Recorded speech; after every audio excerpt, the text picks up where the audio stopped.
think we're live. I don't know. I'm checking. I'm checking. Hold on. I think we're good on YouTube. I don't know about Rumble. Hold on one second. Let me see.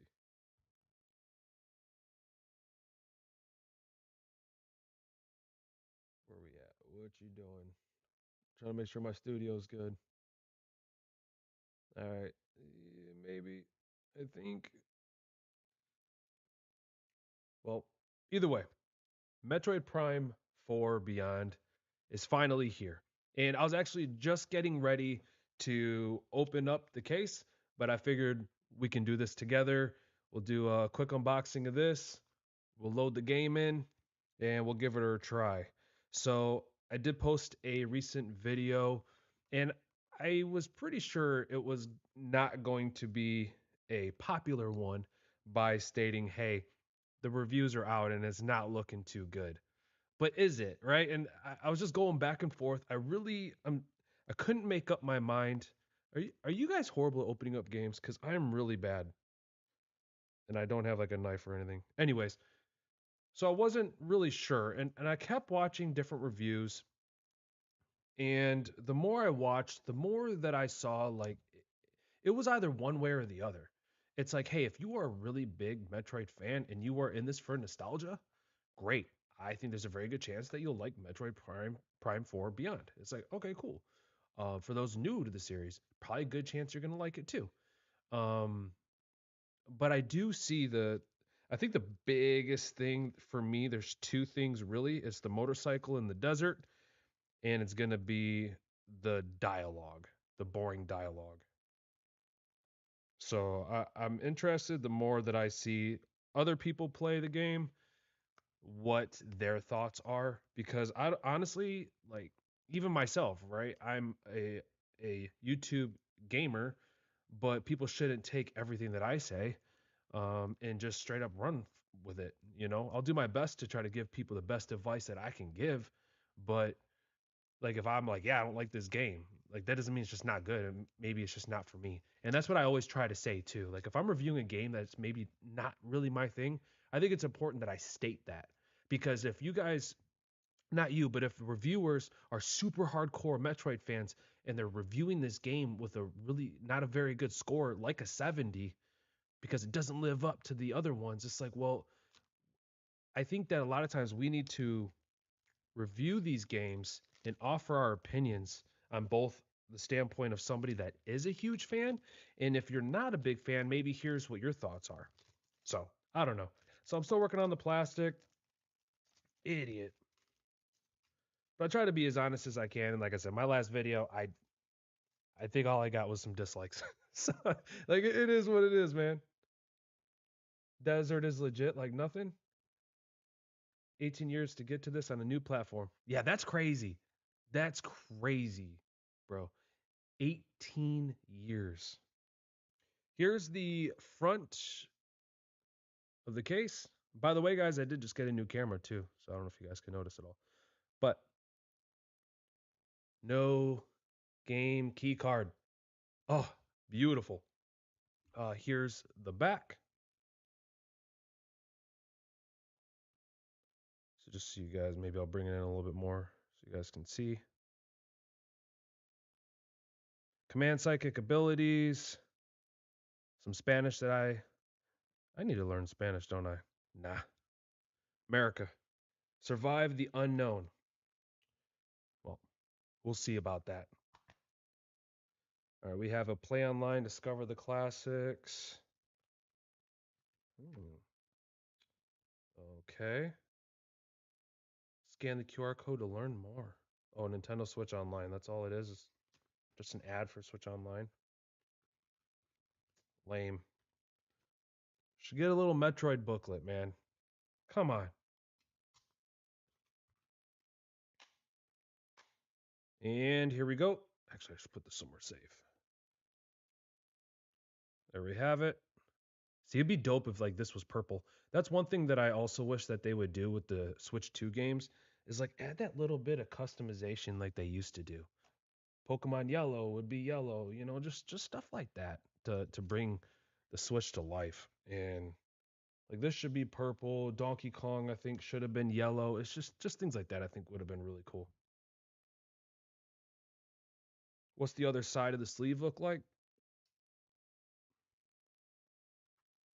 So yeah, this is all. So that's the inside of the case.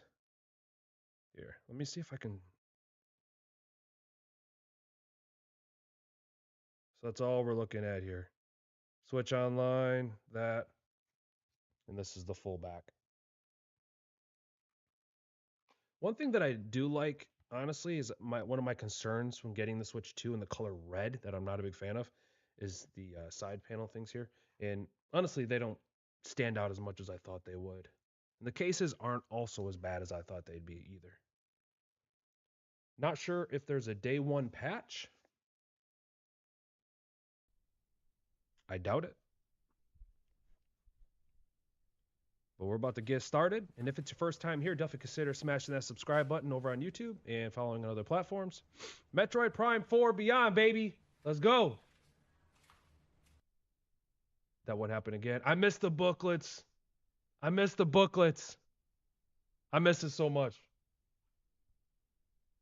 And also, my Switch 2 Pro controller is left in my backpack at work, so I gotta use this stupid thing. But that's all right.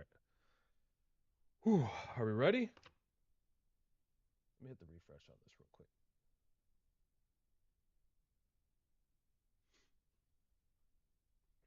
I don't know if there's something up with Rumble or not. I do want to check real quick.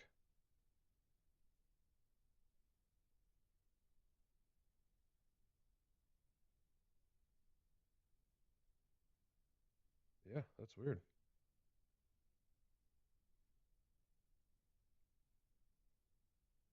Don't know why it's doing that. All right, hold on, give me 1 second.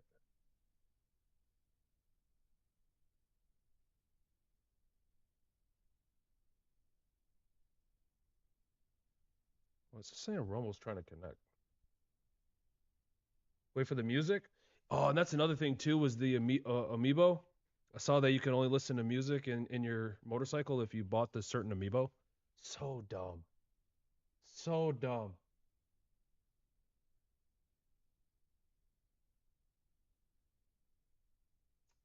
Let me do this. Give me 1 second.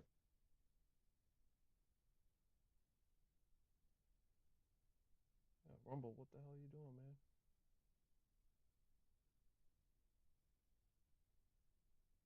man? Amiibo so stupid? Yeah. Yeah, that's dumb.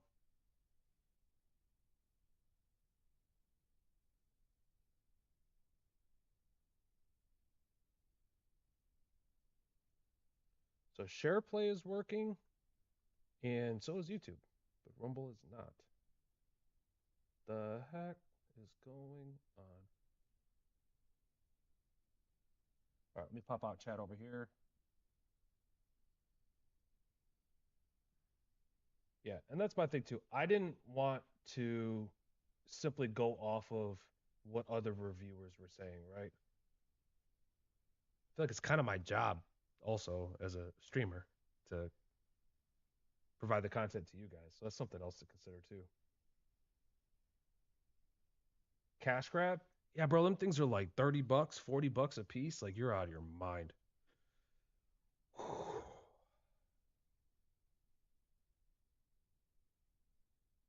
All right. Here goes nothing. Just kidding. You idiot. No, it got me. Why doesn't it do that automatically, bro? That's good. It gives me more time to try to figure out what the hell's going on with Rumble.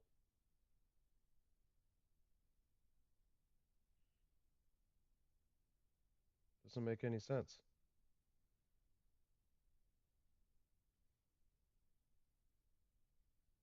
Yeah, you think it would just do it automatically.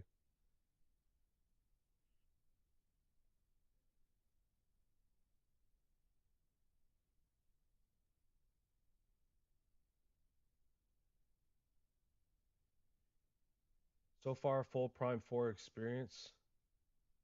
$130 Canadian? Dang, bro. That's crazy.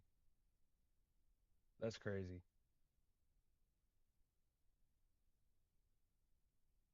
That's wild.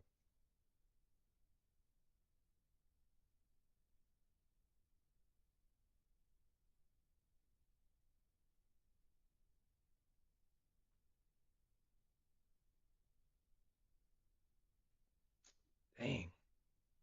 At least give us like some background music or something too.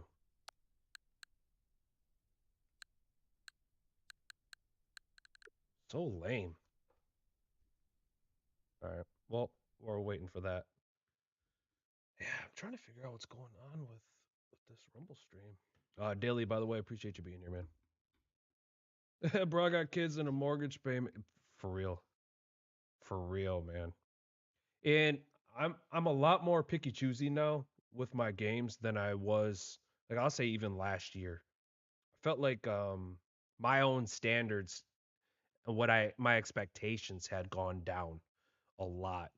Um, but after a while, you start realizing that man, I'm buying these games, I'm barely even playing them. Definitely not playing them through, and just moving on to the next game. And I'm like, this is getting exhausting. So I think Arc Raiders was one of the first games in a long time where I'm like, this is some good stuff. You know, I'm invested in this. Uh, actually produced an actual Switch 2 made game. Switch 2, I think is the worst Nintendo console to ever release so far. That's what I think. So far, to come out the gate and give us Mario Kart World, which was not a good game, and it was like a promise to the people that Mario Kart World is going to be next level and something on a scale you can't even comprehend. You can't even you can't even like have custom you can't even ride around it with Link from Zelda. You barely even have players to choose from. Anyways, what else do we have after that? What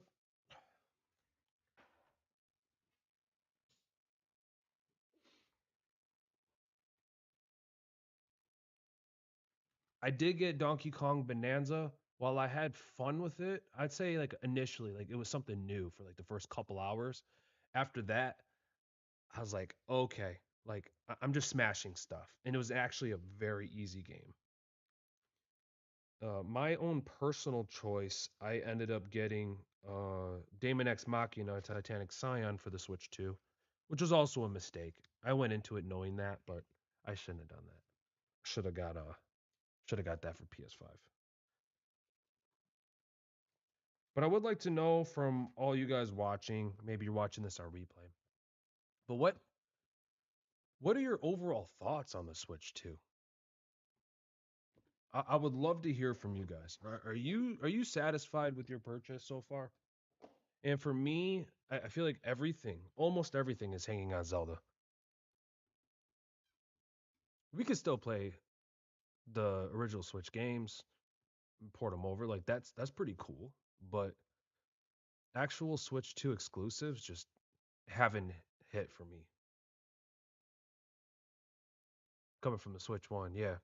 Yeah, we'll probably actually get Switch 2 games but by like the end of the life cycle. But I mean, you see how beautiful Metroid Prime 4 Beyond is. It's a beautiful game. That's for sure.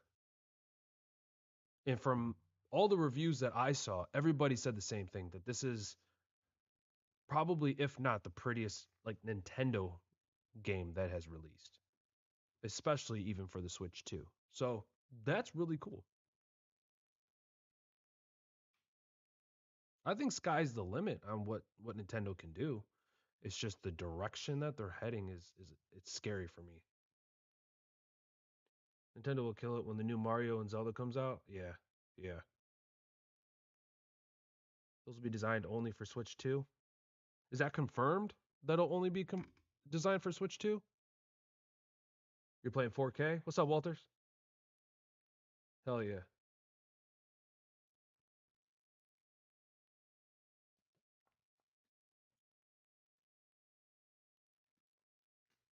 Metroid Prime 4, beautiful, but cross-gen game, not pushing the hardware. Hmm.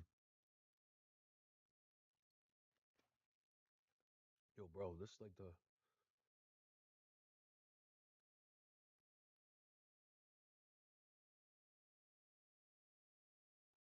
it's a 15 minute. It's a 15-minute update. Probably should have started with that.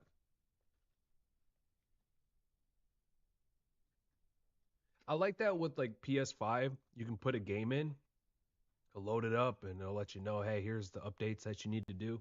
With this one, you actually have to go to play it, and then it's like, oh wait, hold on, you're trying to play the game. You need to update everything first. Dang it! Imagine a 4K Pokemon with actual graphic. For real? No, no, no. Yeah, you said not confirmed. Okay. 4K Pokemon with actual graphics. Yeah, Pokemon games are the ugliest games. That's stingy, dude. That's just straight stinginess. That's what that is. They got so much money. They got so much money, but they know they can do the bare minimum, and people buy the crap out of it. Pretty genius. And not only that, they're not just releasing one game; they're always releasing two of them at a time. It's actually a really smart system they got. So I mean, I really can't hate on them for it. But I skipped ZA. Like I'm good. And I bought Arceus for my son. He played it for like I think he played it for like 3 hours, and he's like, "No, I'm good." I'm like, okay.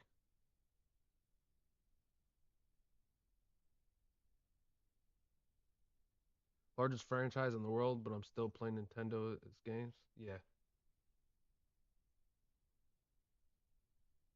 For me, Nintendo is all about like it's how I grew up, right? That's my childhood all lumped up in one. N64, Super Nintendo, GameCube, all that. That's my childhood. So like Nintendo's always had a I've always had a soft spot for Nintendo. And I feel like I do give them a lot of leeway, but I feel like we're hitting a point where it's like Nintendo, enough is enough, bro. Like what what are you doing?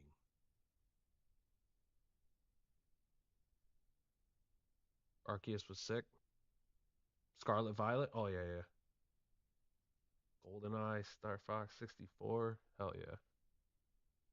Yup. Yes, sir. GoldenEye was freaking legendary. That was just a you would have to like live it to understand it, how big of a deal GoldenEye was. Me and my buddy Blasted Me, we just tried to play that. It was a few months ago. We went into the Switch online, and we played the N64 classics, and it was just brutal. We were trying so hard, man, to play GoldenEye. It was rough. It was yeah. But I'm sure like getting the controls on and stuff would be different, but it wasn't the same. But back then, you said Lost Friends, yeah. But for me, Legend of Zelda: Ocarina of Time is my favorite game of all time, hands down, absolute hands down. I think the GameCube is the most underrated console to ever release.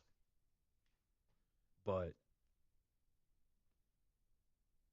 yeah, Switch 2 isn't legend like revolutionary, but I feel like there's so much that they can do with this console.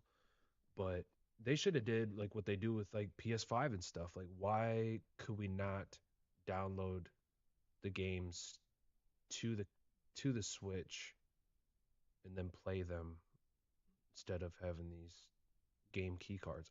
It's just there's so many things that it's weird with the direction that they're going. This performed so terrible, emulator bad.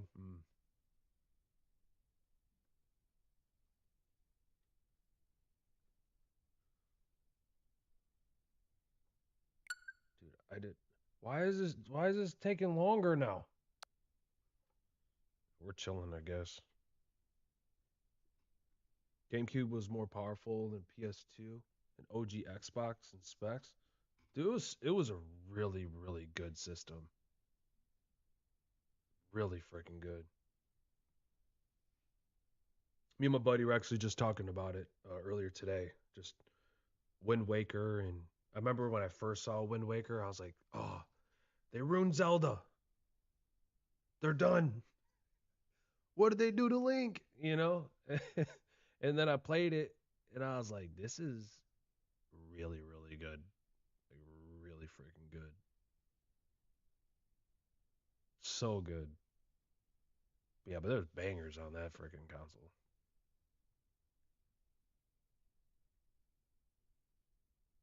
Dang, dude.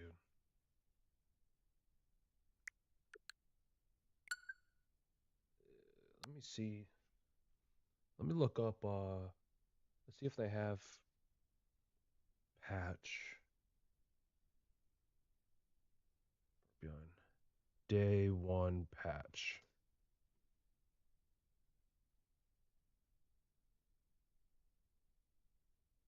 Yep. Patch notes revealed. Okay, yeah, we could pull this up in the meantime as we wait.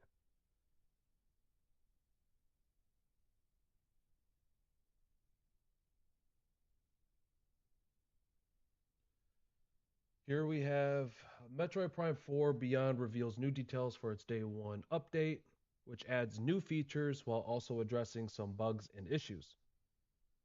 The long wait for the next entry in the series is nearly at an end. Launches on December 4th. Okay, we know that. Okay, I'm not looking for a complete breakdown here, guys.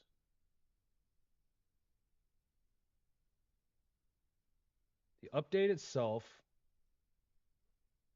is fairly small compared to other typical day one updates, but it does make some tweaks and quality of life improvements, including adjustments to enemies when playing in hard mode, adding vibration to controller during cutscenes, as well as unspecific confirmations, has additional adjustments behind the scene. Okay, so there's more things that we just don't know. Add small new features to improve the experience as well, in addition to adding. Didn't you just say that? This update also enables amiibos to be used. So I believe the confirmation on amiibos is one of them adds a sound. You get to hear a Metroid Prime 4 Beyond noise. Another one will give you music to be played on your motorcycle.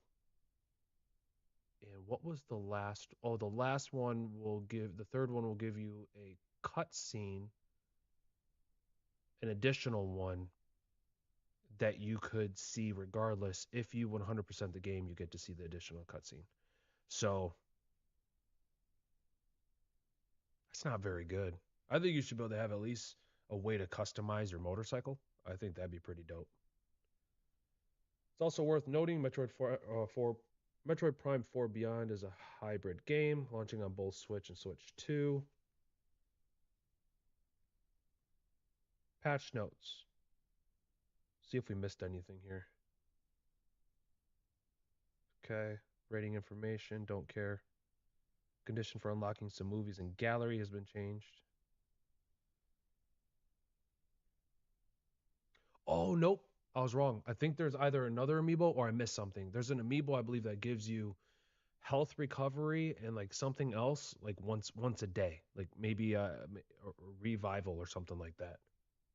In hard mode, the difficulty for some enemies has been adjusted. Gameplay experience. I don't know what this means, but I'm assuming that's a good thing. Your gameplay experience. Okay, that's interesting. Hmm.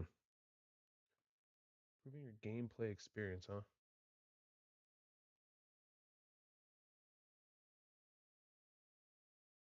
A shield there is once per day shield. That's what it was. Yeah. Yeah, that's wild. Hard mode is only available after beating the game. I don't think that's good either. That's definitely not good. To me that just seems incomplete. If you're going to release this game, you should be able to have the option for a hard mode and then have a new game plus mode. And take the time to have a new game plus. Now, does anyone know if the older amiibos work? For example, from my Dread figurines, I haven't heard anything on that.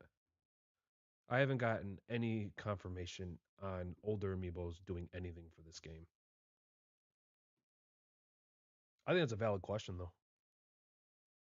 Definitely a valid question.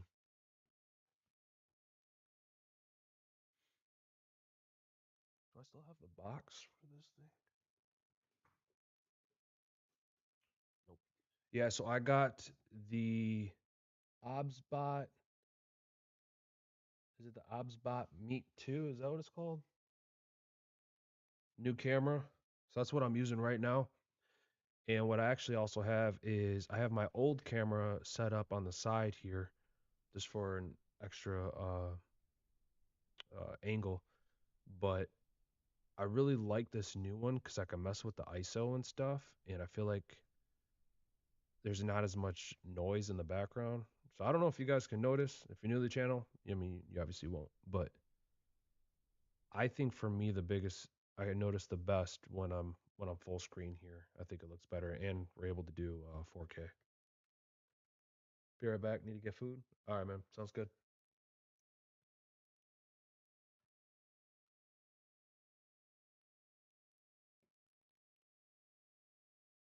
Getting ready for you to play for the first time, dude. I know. Just gotta load this damn thing up. That's crazy. So where are we at right now? Let's take a look, dude. Every time I come back here, it's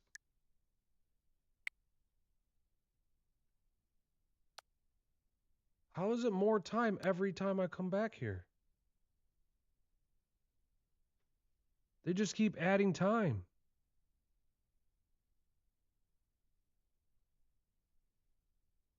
In the meantime,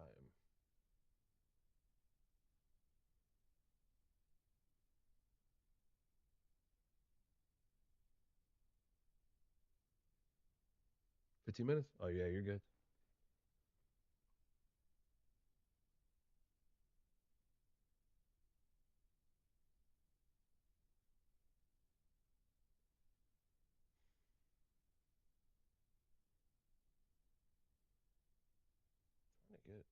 Still trying to work on Rumble. So, anybody coming in? Yep, we're just waiting for this game to load up.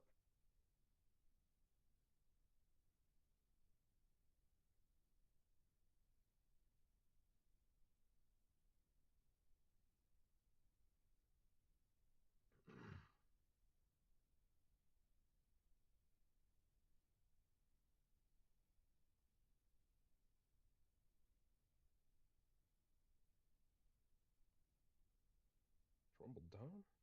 No.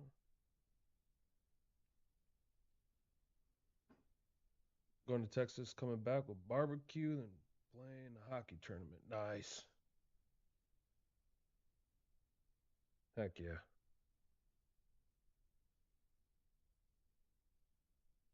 I know. It's crazy. Freaking crazy. That is unreal, man.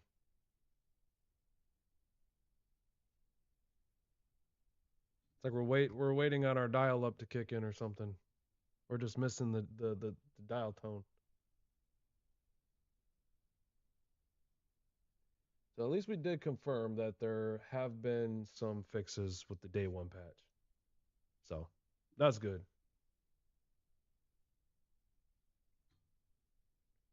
Come on, bro.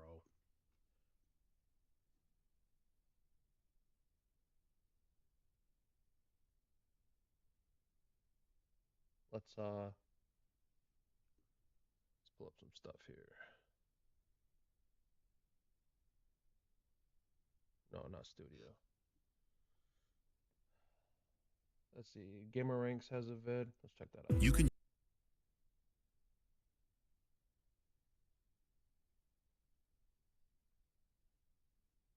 I got the sound on for this.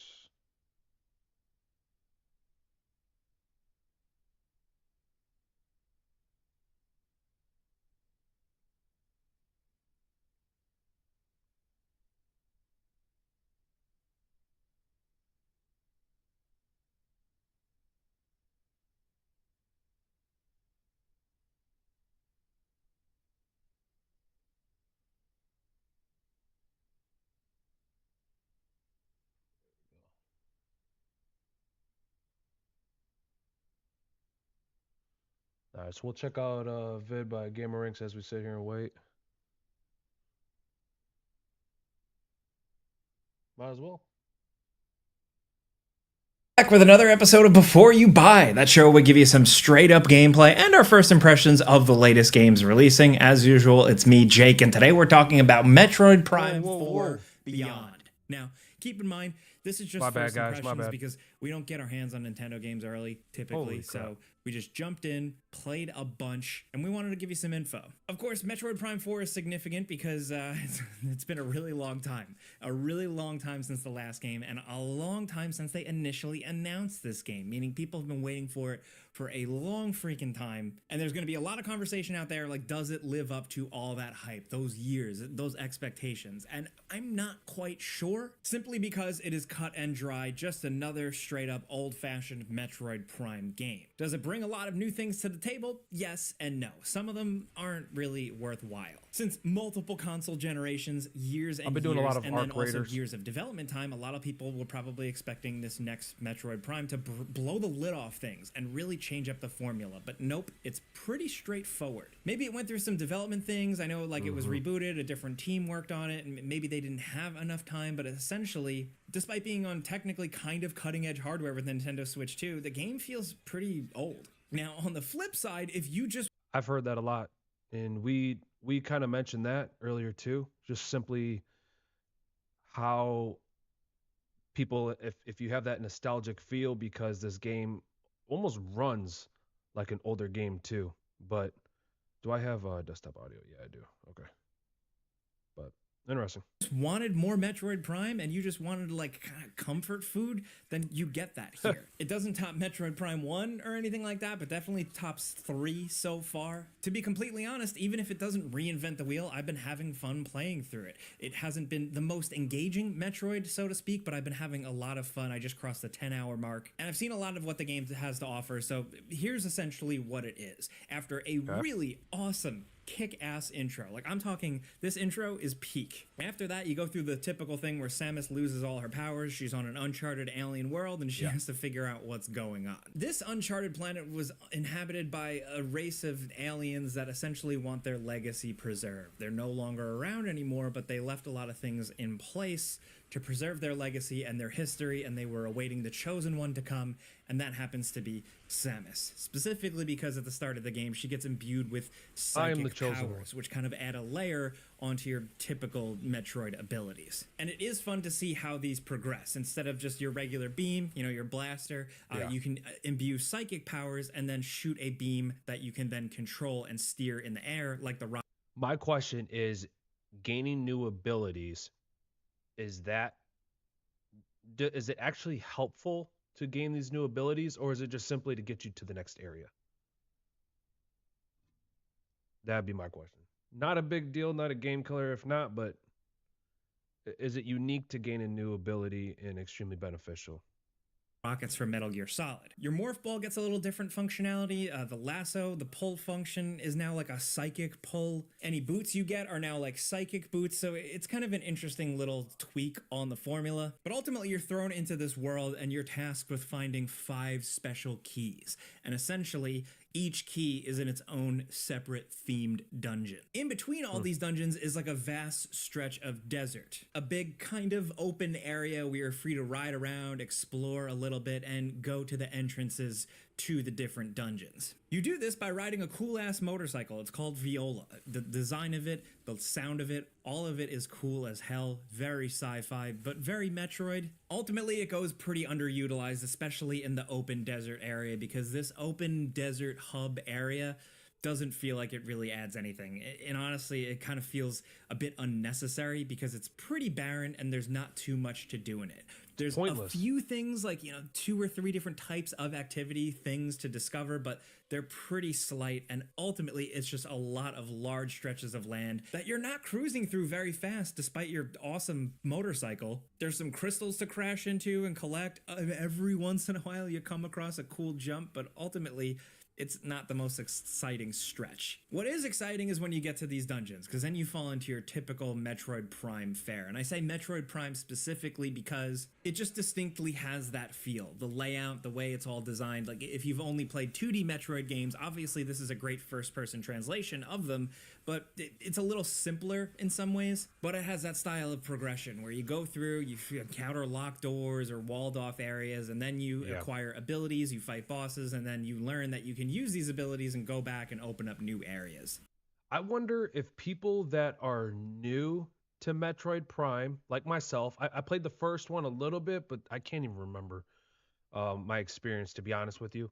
So I wonder if those that are really big Metroid Prime fans, if they are more happy about this game than those that are new to it.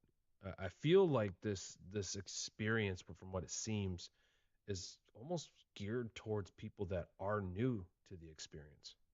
I don't know how happy I would be if I was a big Metroid Prime fan. These are both for progressing and also for optional stuff because, you know, you can revisit an earlier area with your new powers and find ways to open up walls or access secret areas and get access to more health, more rockets, more ammo, you name it. And so, I mean, as long as I've been doing this type of thing, I've been playing with this type of formula in video games, I'm still not sick of it here. The only difference now, the only thing that has bothered me so far is that number one, some of this stuff and kind of backtracking back and forth is separated by this vast stretch of desert.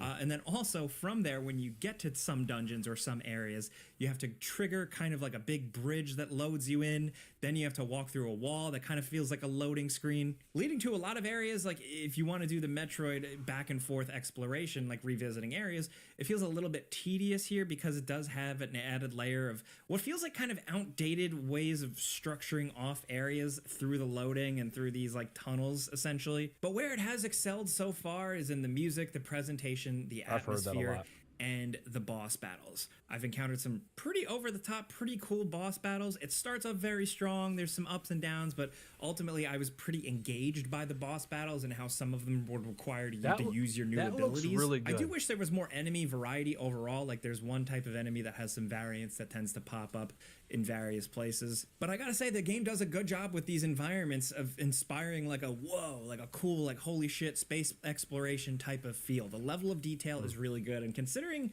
this game is built for Nintendo Switch 1, technically, you feel it sometimes, like I said, with how the world is structured and some of those tedious kind of loading tunnels. But then, every so often, the game surprises me with just an incredible environment, some crazy skyboxes, some cool backgrounds, and some pretty layered areas. It just feels a little inconsistent. Like, for every area that did have me go, wow.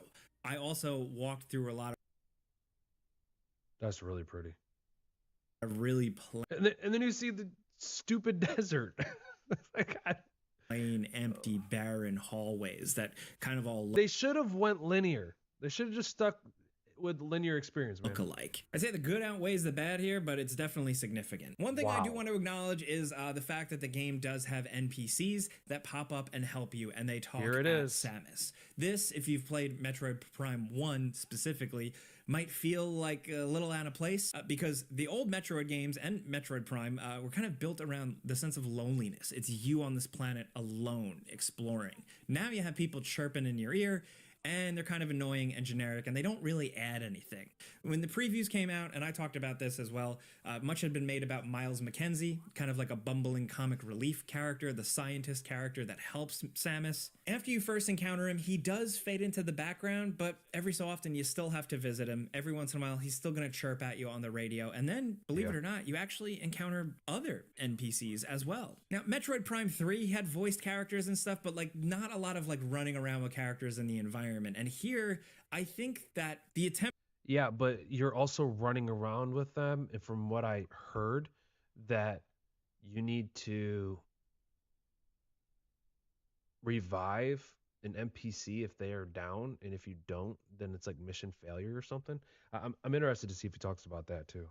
To include characters is interesting on paper. They're trying to add something new, but ultimately I found them generic, and I feel like they didn't add anything to the process. They didn't add anything to the story. They didn't make me feel for them or really care about them. They kind of just were more of like a generic character means to an end. That and that's sucks. disappointing because like you could add characters into a game like this where people are skeptical and you blow them away. You blow expectations out of the water. But you have here characters added in that don't really add anything, and it's like I was better off alone because I've been used to being Samus alone on a planet for decades now. Maybe some people are gonna like the more lighthearted nature of these characters. I don't know, but that's really definitely a subjective thing. It's kind of a matter of taste. It really depends on what you want from Metroid, and that kind of goes back to the game itself. Visually, the game performs very well. It looks very good on Nintendo Switch 2, running at 4K 60 FPS. Everything is sharp, crisp. The colors are good. The HDR is good. Even though it was a little finicky on my recording device, it looks good in game on a real TV. And the fact that you could turn that frame rate up even more is really impressive. Handheld mode, I tested out. I had no issues there. It's a good looking game. Samus can be really shiny. Some of the atmospheric effects, the lighting effects can be more impressive than you'd even expect. But that's where the game really feels like a big jump. That's where it feels like a next generation Metroid. The gameplay department, it doesn't feel like the next leap. Once again, guys, this is Gamer Ranks. I'm just checking out his recent review while we're waiting for Metroid Prime 4 Beyond to simply load up on the Switch. It's taking longer than I expected. So we're just checking out some vids online and seeing what people are saying, but this is Gamer Ranks. Forward for Metroid or Metroid Prime. Believe it or not, I got that feeling more from playing Samus Returns and Metroid Dread. I like the way those added to the formula. Here, I feel like I'm very much doing the same Metroid Prime things I've been doing for quite some time now. Again, some people are going to be incredibly disappointed by that and left wanting more. Other people are just going to want Metroid Prime comfort food, a warm meal, a blanket, a familiar thing. There's definitely an over-reliance on scanning, more so in the original games, and some of the mysterious nature and the lore of the creatures doesn't hit quite as hard, but I've been enjoying the levels, the environments, other than the big open desert area and the motorcycle. So basically, the stuff it adds that is new doesn't really feel worthwhile. The game is at its best when it is just kind of doing the old thing. And I guess that's really it in a nutshell. Was it worth a decades-long wait? No. Is it the best Metroid Prime game? No. Is it a solid, familiar, kind of comfortable, kind of safe Metroid Prime game? Yeah. It does all. Okay, so that brings me back to my point. If you're new to the series, then I think you can really enjoy this, like me. If not, and you were looking for something better, something a new type of experience, you're just getting yourself kind of filled with nostalgia, but really in worse areas since it doesn't meet the expectation of the previous titles. Okay, that's what I'm getting from. Are you guys getting that? That's what I'm getting from all this. But all that being said, that does not mean it's a bad game. Okay, that's where we're at. Also, where we're at. Hold on. Also, where we're at. Not this. Not this. This. That is where we're at. We're almost there. I was actually going to try to stream earlier, but I had to go to my child's sports game. So, it is what it is. I was on the edge whether I was gonna get this game or not, and went to his game, and I was like, let's scoop it up. Let's get Prime 4. Let's get it.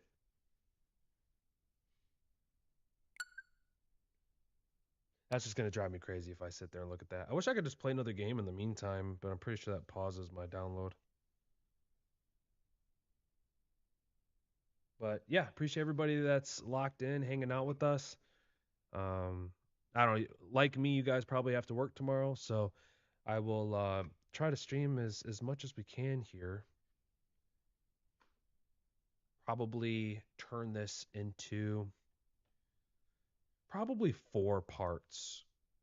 If the game, I don't know, what is it, like 12 to 16 hours is my guess.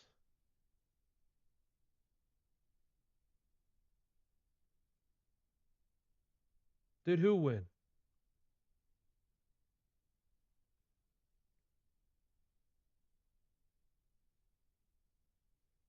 7.2, that's your score? And that's after playing it fully through daily? What are your guys' score, everybody that's watching?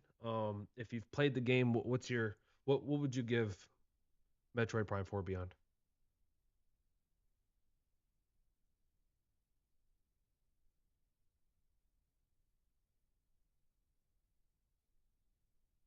Oh, basketball. Yeah, no, they ended up losing at the end. Lame. Gotta be winners, not losers. But still has a lot to show, and truly, that's what I'm waiting for. Ah, okay.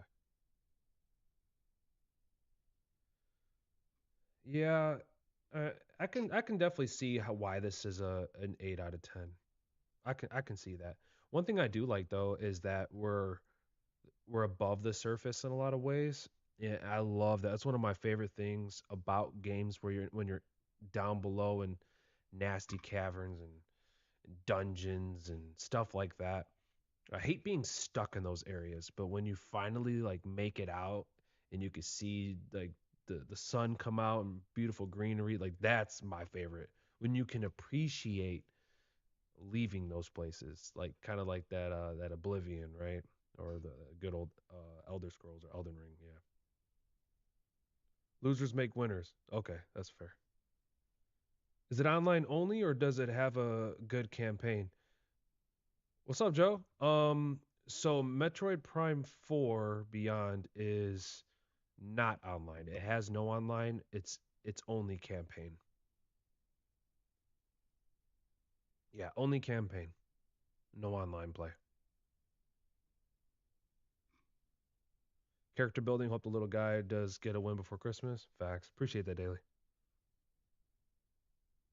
Appreciate that. He's actually really good. He's actually really good. He practices hard. So, chat. We are almost there.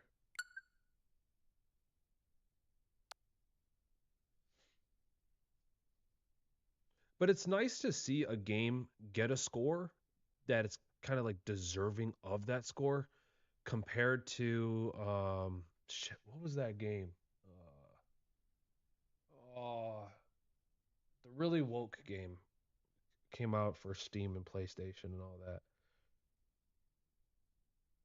And like IGN gave it like a really good score.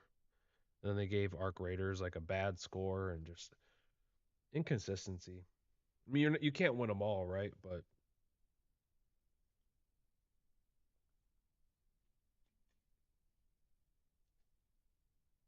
my kids lost this week in hockey. Might have to give it a try. Joe, did you get a you have a Switch too?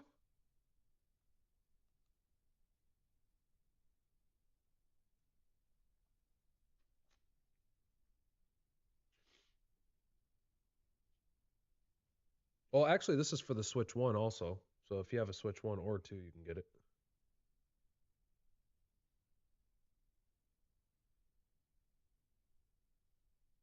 Helldivers? Yeah. Helldivers was good. It had a really crazy launch. Oh, you said Taylor does? Nice. Helldivers was rough trying to get into a game like early on. And the more I played it, I really liked it. But to me, to be honest with you, I feel like Arc Raiders is exactly what I wished Helldivers was. Nope, reverse that. I wish Helldivers was exactly what Arc Raiders is. Yeah, that's right. Having that PvP element with PvE is so nice. Game changer. Totally adds another element. But that's a whole nother topic, I think, for another day, unless you guys want to keep talking about it as we wait. But I got some concerns when it comes to Arc Raiders, but it is a really good game for what it is. Yeah, yeah, this is good for yeah, this released on Switch 1 as well.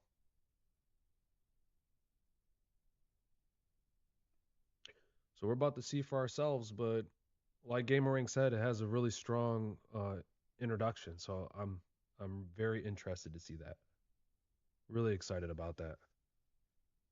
Chat, don't forget to smash that like button. Definitely consider subscribing over on YouTube. Appreciate everybody being here.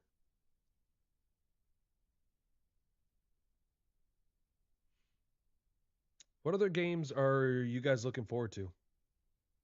I'm playing Ghost of Yotai. Nice.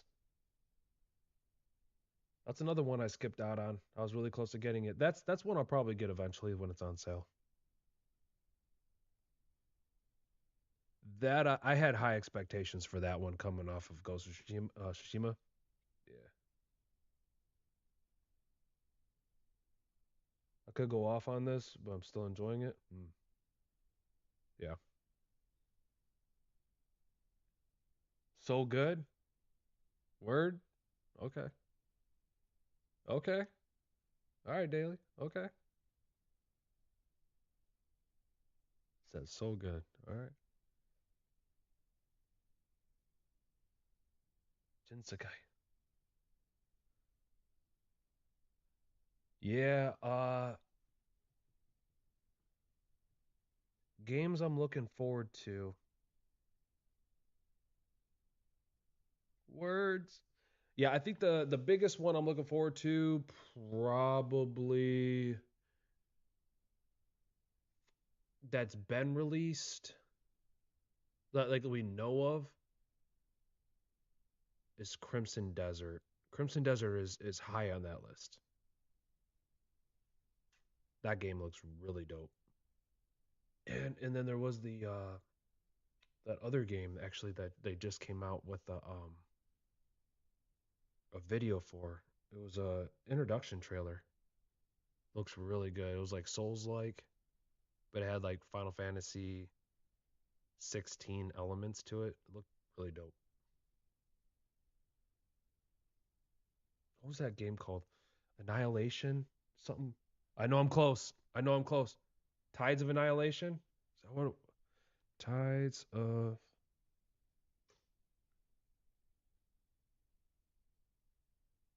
Is that what it was?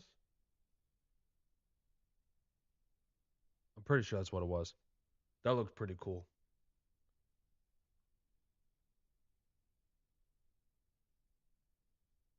One thing I do know, man, is like South Korea for the win. South Korea is just crushing it. Chinese studios, yeah, okay, right? I feel like Chinese studio games like look good and then they release and you're like, this does not play like I thought.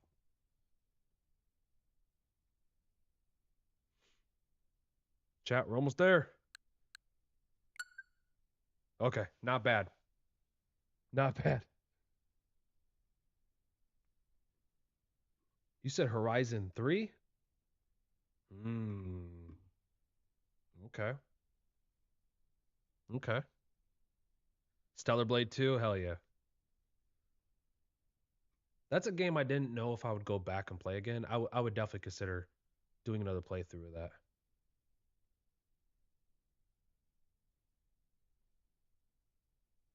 Yeah, I didn't do any Star Wars games. Jedi? Okay. Nice. You talking only Switch? No. No, it doesn't matter.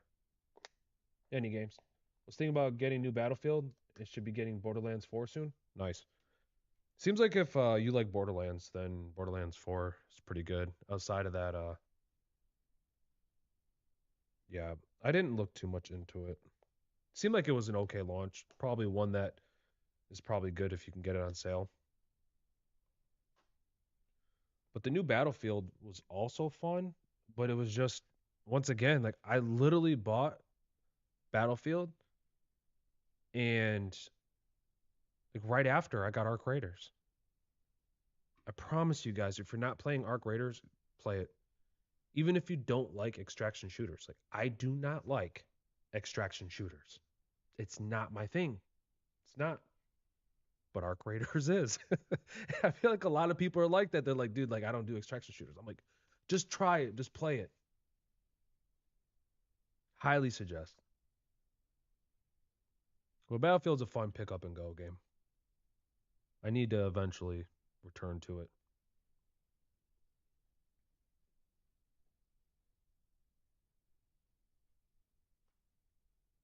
Yo, this is the longest freaking 6 minutes of my life. What is happening? Elden Ring. Well, the next one is for the Switch, right?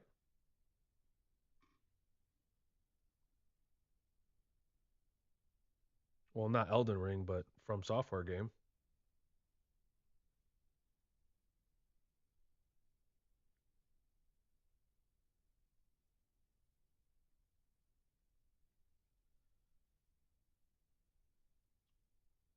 I did just get these.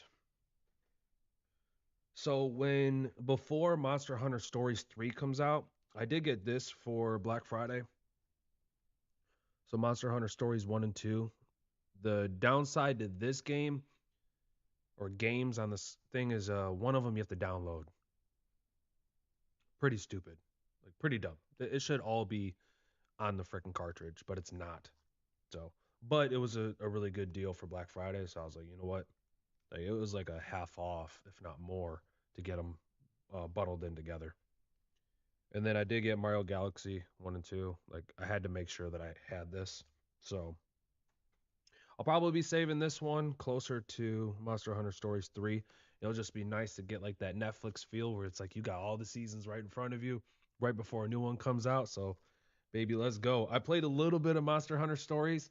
It's like if you're not familiar with this, like it's like this Pokemon mixed with like I can't even Zelda feel like I can't explain it. But it's like one of them games that just makes you feel like you're 12 again. And I didn't play it a lot. I only played it for an hour. And I remember something else came out and my mind got sidetracked. But I think that's going to be a lot of fun for us to revisit. So I can tell you guys a couple things. One is that we're finally a YouTube partner, right? But my goal is to grow this channel to a place where it's kind of like we're throwing everything right here. In my brain, I want to let you guys kind of know where I'm at. I think it'd be really cool eventually to branch off and like have a channel just for Nintendo. I would like, I think I would really like to do that. Talk Nintendo news, everything Nintendo, and not even really to try to compete with other channels and stuff. Cause like I like beat 'em ups. I like other channels and that do really good at what they do. And not trying to be better than them, but just try to separate what we're doing and have something separate. Because right now I'm kind of all over the place. See, I didn't like Monster Hunter Wilds, bro. I didn't like it. Congrats on the partnership. Thank you. Appreciate that. Yeah, I didn't get into Wilds. I played it. Uh I played the main campaign, beat the main campaign. I just dude, I don't know what I don't know what it was. So it looks like we can start the software, but this game has is it just me or is it's been stuck on 6 minutes? It has been stuck on 6 minutes.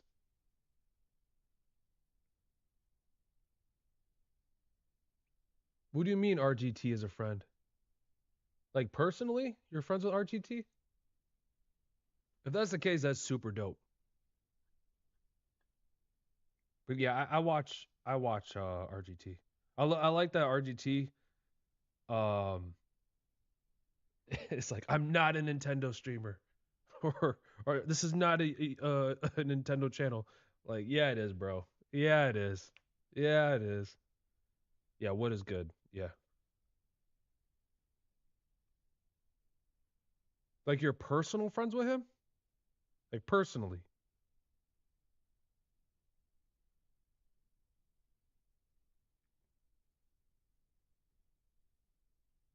You're not personally.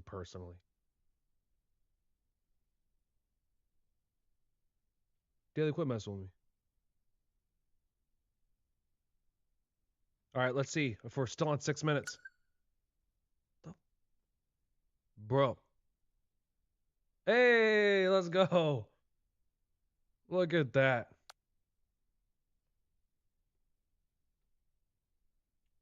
You got to connect me, Daily.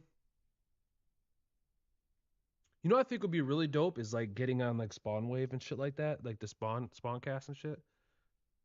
That'd definitely be a goal of mine. That'd be really dope. Daily's messing with me. Quit messing with me, Daily. I'm gullible as hell. Like your commander in chief? Oh man, that's my boy. Donald Trump? Oh, I call him D Money. That's my boy.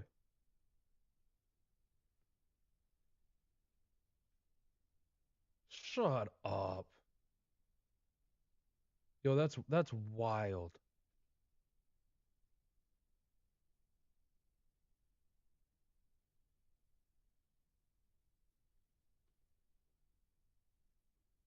You got hooked that up, Daily.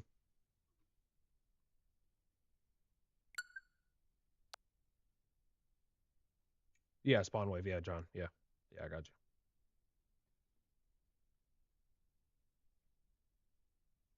So my plan with this is we will so we did our little unboxing real quick before we do start up. If you guys missed it. So I'm sure most of you have seen the front of the case, but this is the back. So this is what we're looking at here. Everything's opposite here, so I'm trying to make sure I get all my angles right. But yeah, pretty cool. This is the inside with a booklet for Nintendo Switch Online. And that's really it with this one. I don't think I'll regret this purchase. I just hope that it's a game that I'll return to.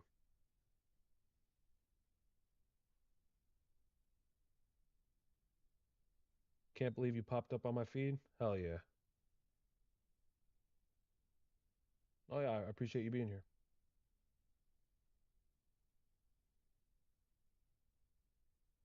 Yeah, I see that you posted some Ghost of Yotai. That's dope.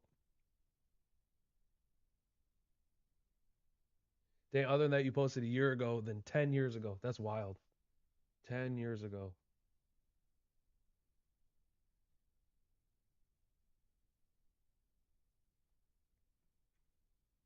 Pull out the sleeve.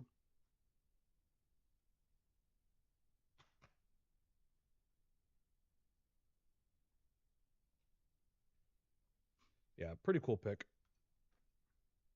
So that's the inside of the sleeve there. Pretty awesome stuff.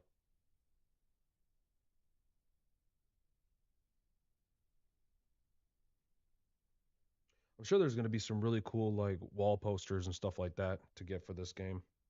It'd be pretty nice to have.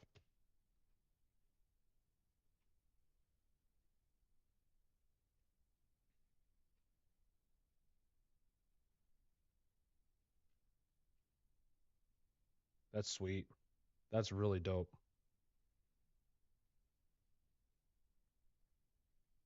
Shit, you could frame that. You can frame that. That's really nice. Gotta make sure I don't have any creases in this. Nice. All right, chat. Almost there. See if we're still on this long 5 minutes. But it says we can start software. Should I just start software? We're so close, though. We're so close. I don't post my own business? Yeah, I don't blame you. Just here for you guys all the time? That's awesome. Hell yeah. Come on, chat. It says 5 minutes. I don't believe it, though. I said 5 minutes 5 minutes ago. But we're almost there.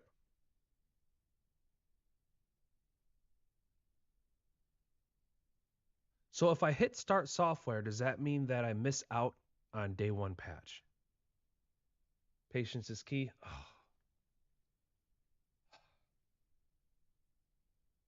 All right. Okay. All right. You're the one in chat saying it. So speaking of, let's do this.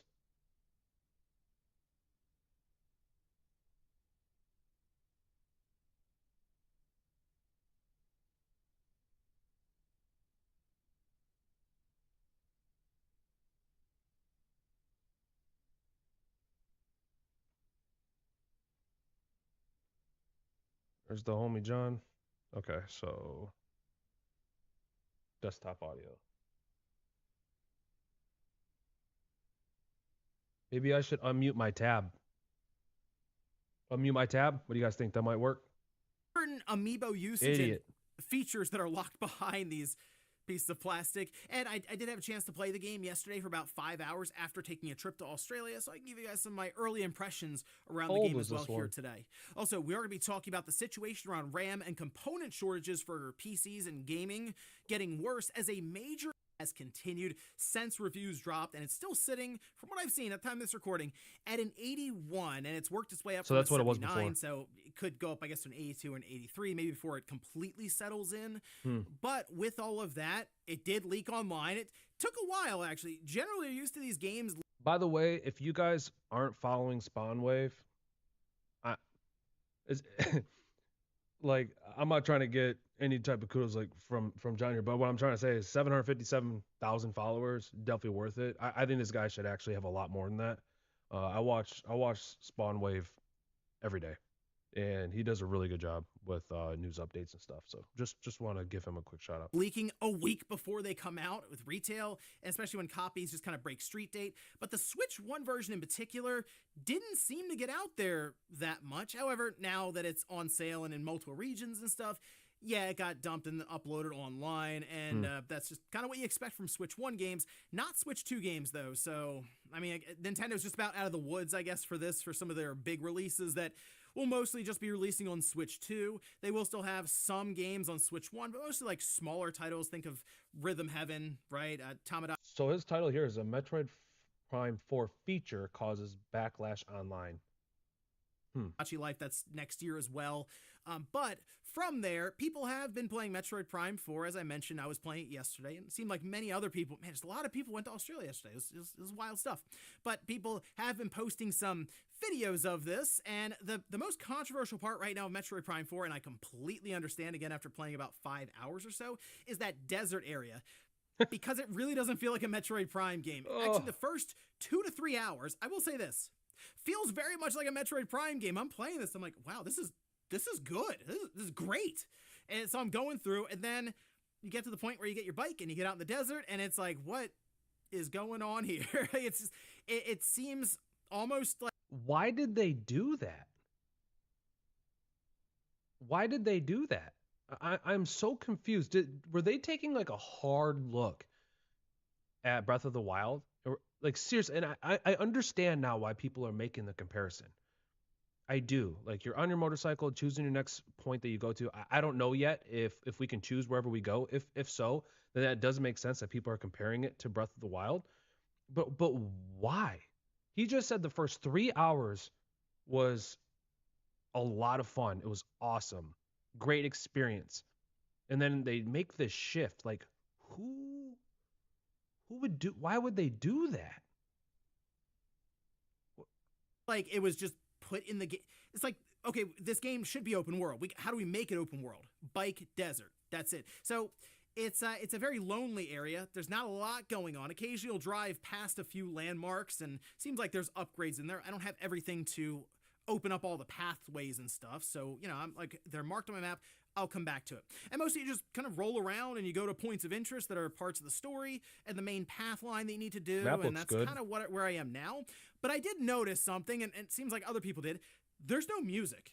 So you're driving around in almost silence. There's like this low hum kind of that at times might kick in, but there's no. So with Metroid Prime, I thought that is weird. I thought the amiibo gives you a choice between different music, but I didn't know that you didn't have any. Bro, I promise you, I'm not spending 30, 40 bucks on an amiibo to listen to music on a motorcycle. I'm not doing it. There are times where it's actually good to be silent almost, like with background music, because it's a very isolating experience, and you can almost leave, again, the hum of the machines or anything around you and let that create the ambiance. But here, not really. Like, it's very quick. You're driving like 700 miles an hour or something. So you feel like there should be some high octane music or something cool happening there. Yeah, to really be like, all right, yeah, we're rolling around, we're power sliding through things. If you have ED, you might need to work. Hey, Dr. Miller. And people realized, wait a minute, one of those amiibo seems to fix that. And like, so this is over on Nintendo's website, and it's under the second Stupid, bro. mark here. When you touch the amiibo of Samus, all right, for Prime 4, you can now change the background music when riding Viola in basically that overworld area. I mean, you can also, it says you can once per day, you can activate a shield that will block. This reminds me of what Pokemon ZA did, where they're giving us DLC expansion before the game releases. Like that's like the Nintendo we're like it's the world we're living in now with Nintendo. Why are you releasing DLC expansion before a game releases? Well, that's been done before. It doesn't make sense in the realm of Pokemon. I feel like that was a huge money grab. It feels like even if it's good, it feels like it's a money grab. Like, hey, we didn't get you for $100, now we did, right? Now we're getting our $100 price point. Whereas they could have just put all of that in the game to begin with, but instead we're going to have that separate for you. Stupid. This stupid. Poor choice.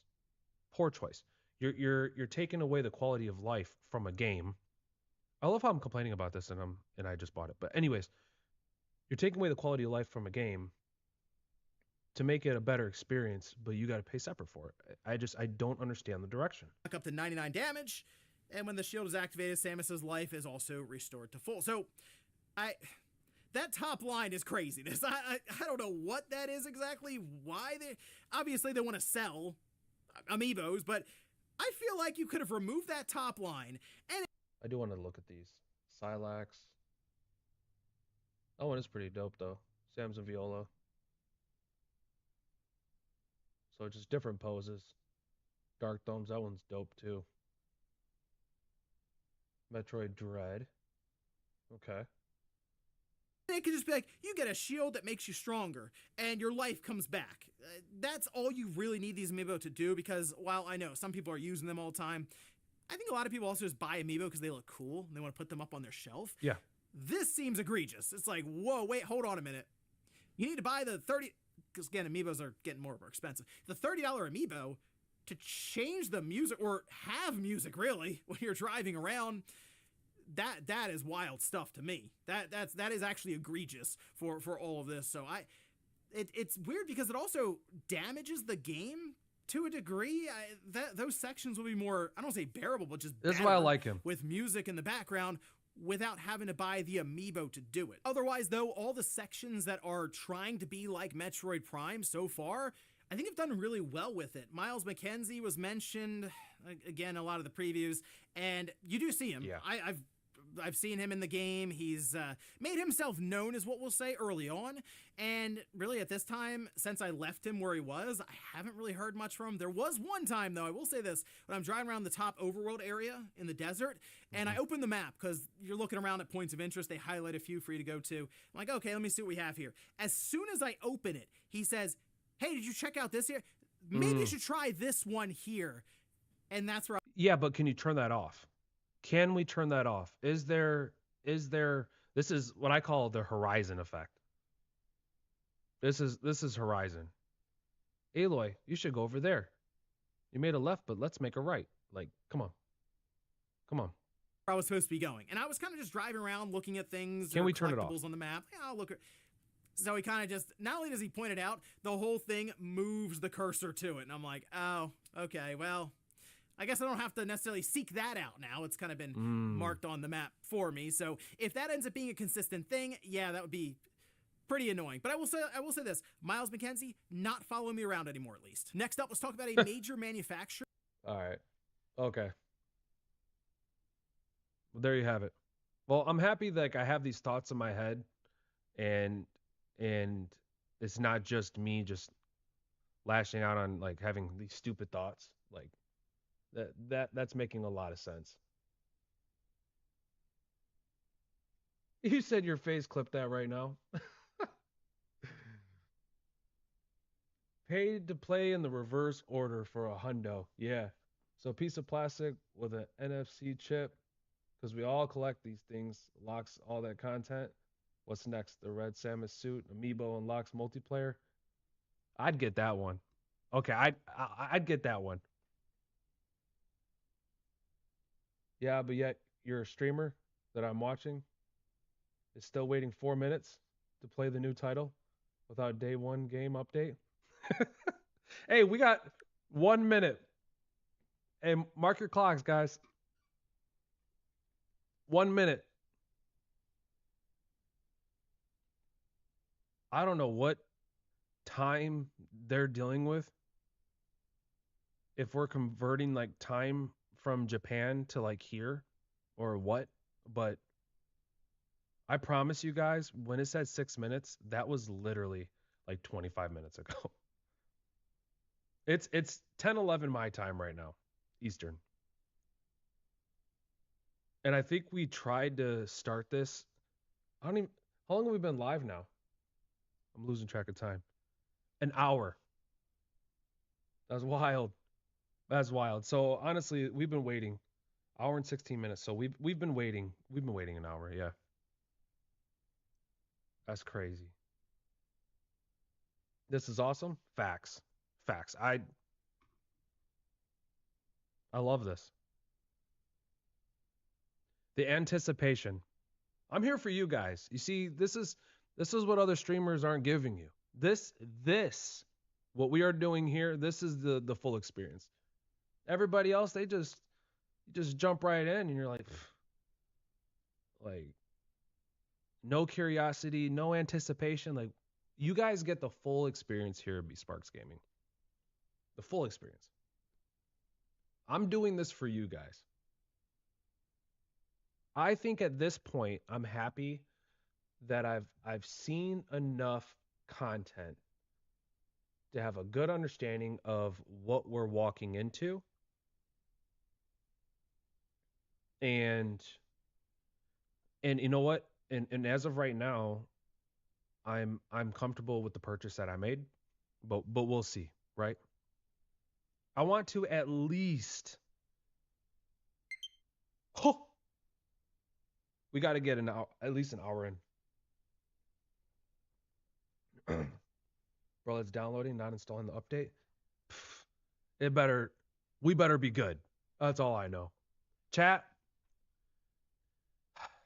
here it is. Metroid Prime 4 Beyond.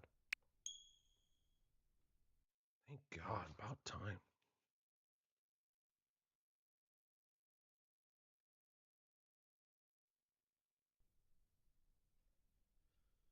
.4K resolution at 60 frames. Usually I'd go the other route, but for this game, we're going quality.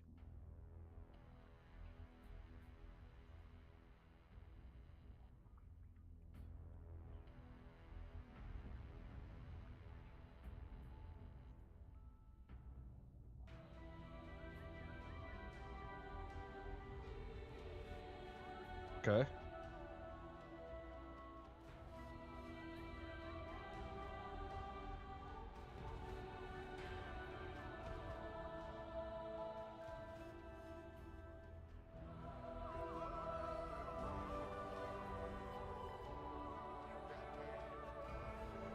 Let's go.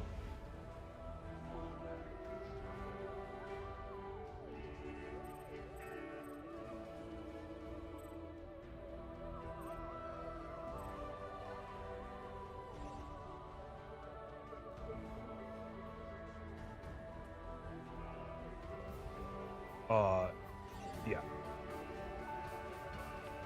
There it is. Normal mode.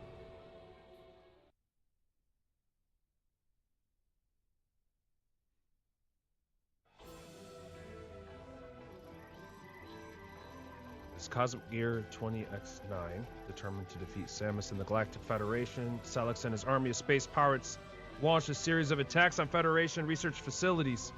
Oh man. It is believed the space pirates are being controlled by Metroids that have the ability to fuse with other life forms to control their minds. Now on planet Tanamar, and the Desolin system, another Federation research facility, is being attacked. Galactic Federation HQ received a distress call and dispatched Samus, who was on a reconnaissance mission nearby.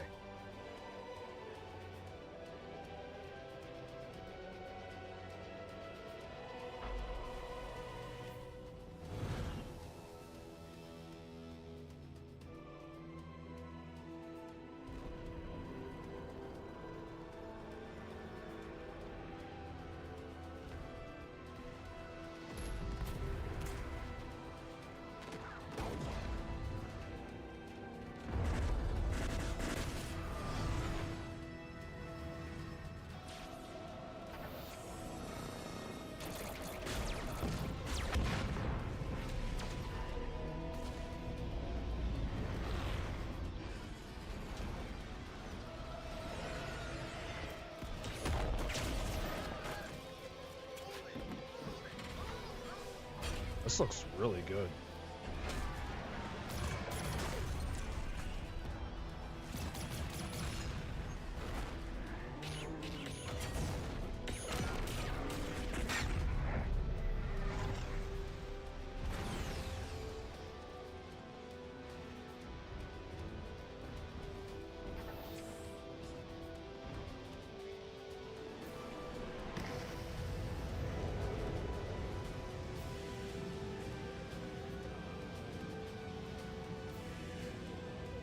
Dang.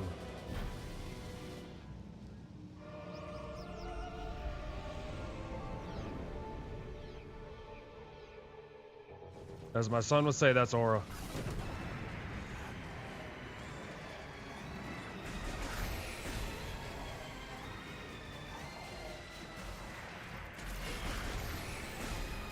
Ooh, charge that shit up.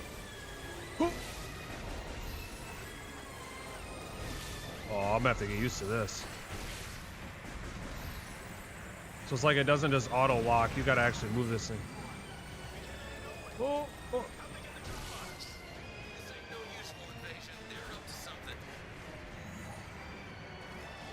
I'm gonna have to get used to this.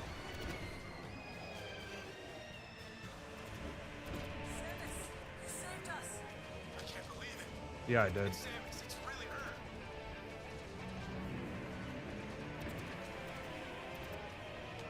It's really her.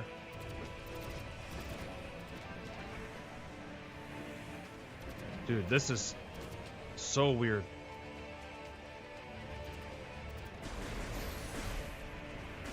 Oh, you can shoot with A or Z. We're holding our position, but the artifact is at risk. We need immediate... Samus, you made it. Command needs you to secure a sensitive artifact. Uploading coordinates now.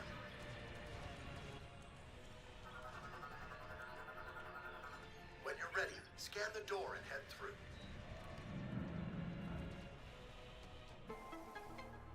Yes. Map data for this area has been downloaded.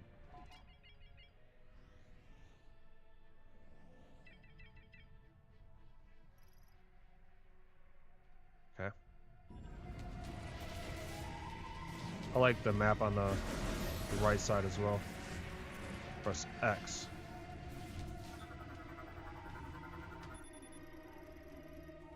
We'll hold position here. Go get him, Samus.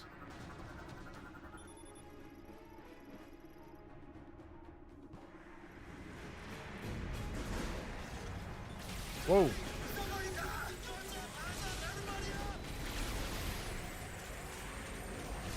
Dude, it's so weird not having my Pro controller.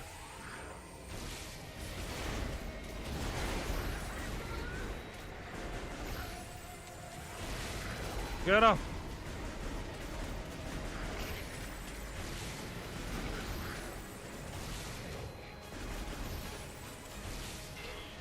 So see the locking system. Stop moving.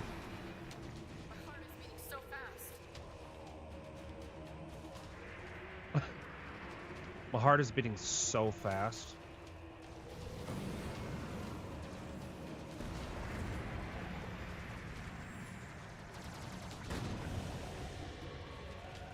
Wow.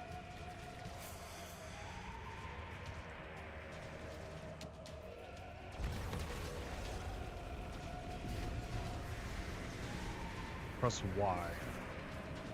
Ooh.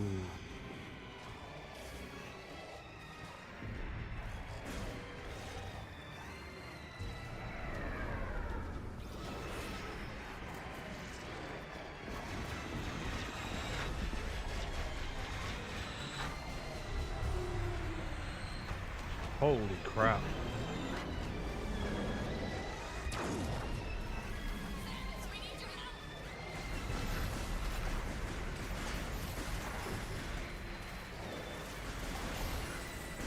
Dude, I'm trying to aim with this thing. It's freaking weird.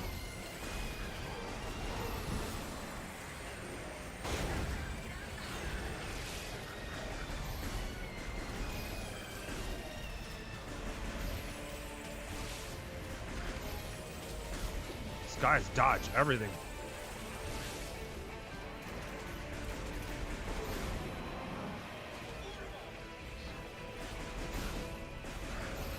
It's like the sensitivity might be too high or something.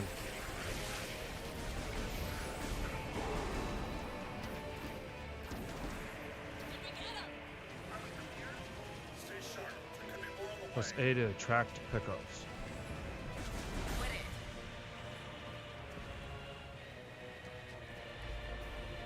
Keep an eye for dropships. This is a nice place for an ambush. We're sitting ducks. Hey, somebody get command of Lamorn. We need orders.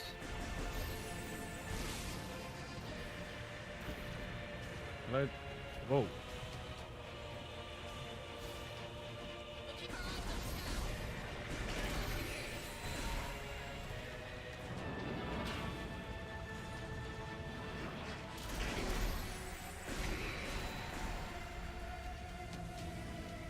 I need to. Hold on.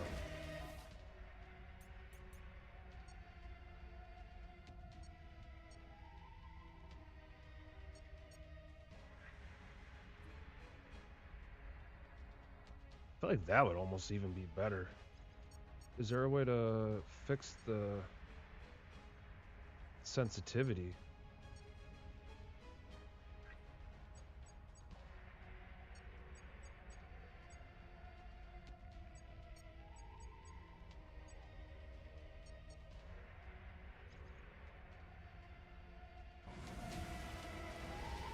Okay.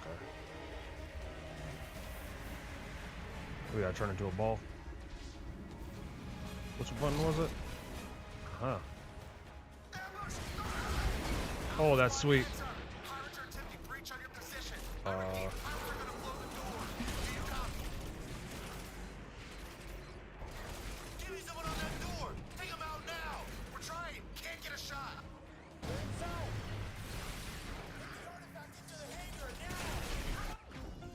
Energy tank acquired. Maximum energy increased by 100.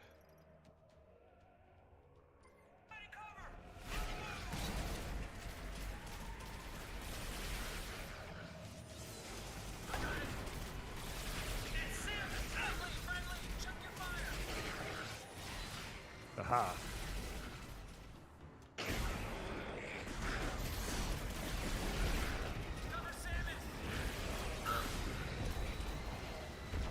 Dude, I'm still having a hard time with these controls.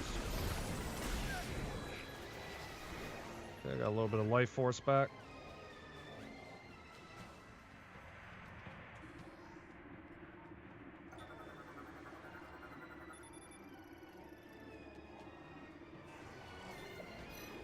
Wait, what? What are we doing? Oh. Okay.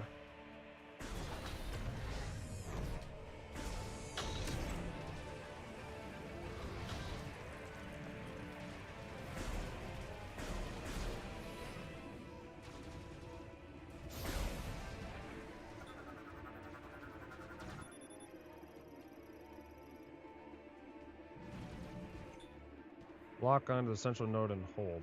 While locked on, aim the target reticle manually to shoot each of the... Okay. That's what I'm doing! There we go.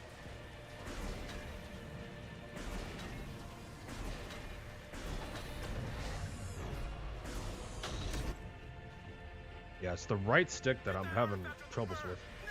Careful! I need to secure this thing. We're out of time. Let's go.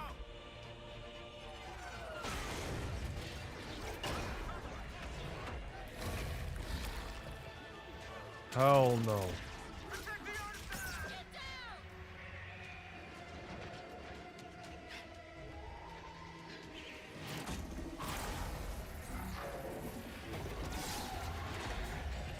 Oh, come on.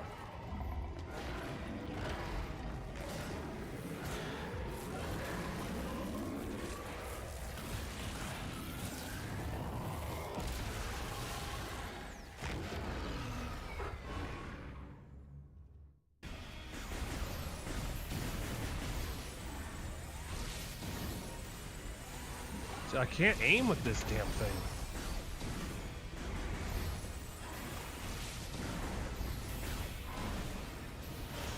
Oh.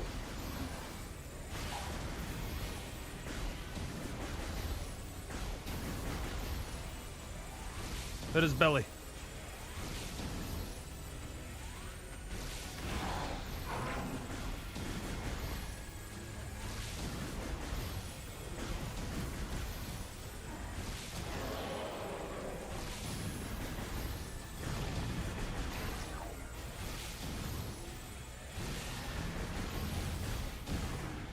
Whoa, I don't mean to do that.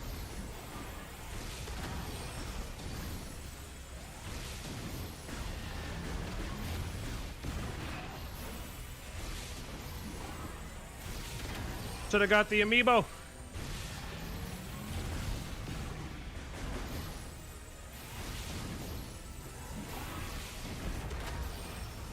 Oh.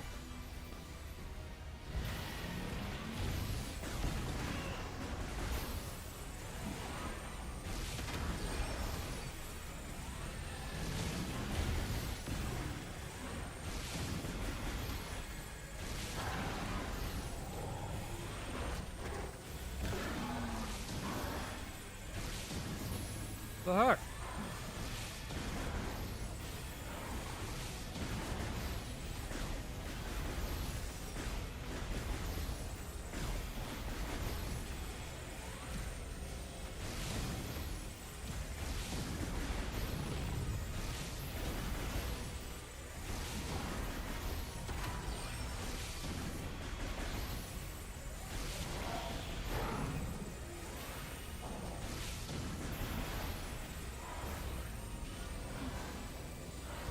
So I think when it's...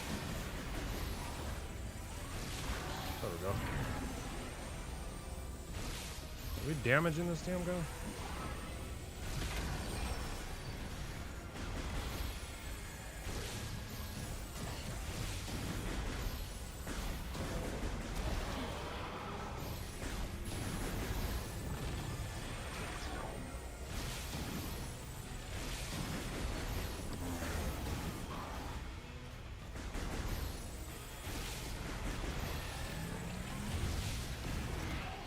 Oh, come on.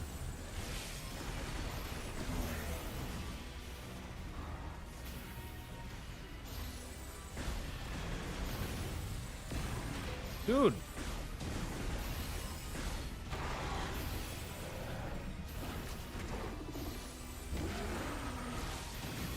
This guy just has a never-ending amount of health.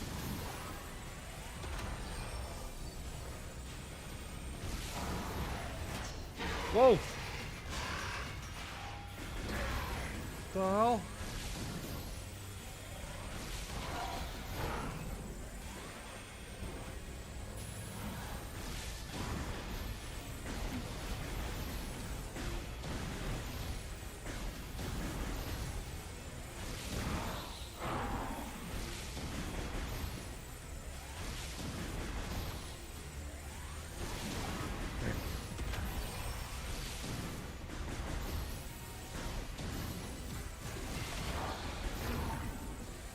Oh, one more. No.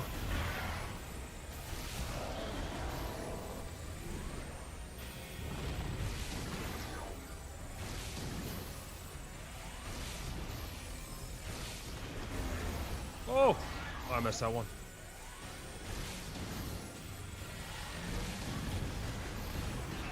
Double press being.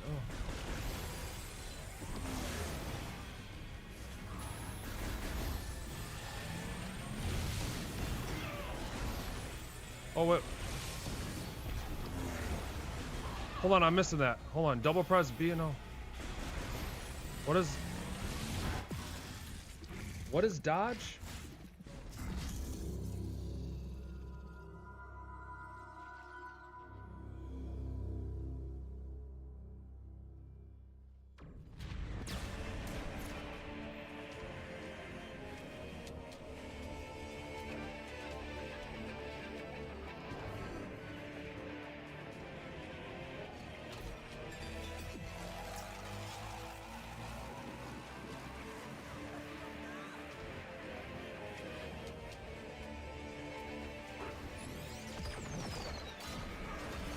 Dang.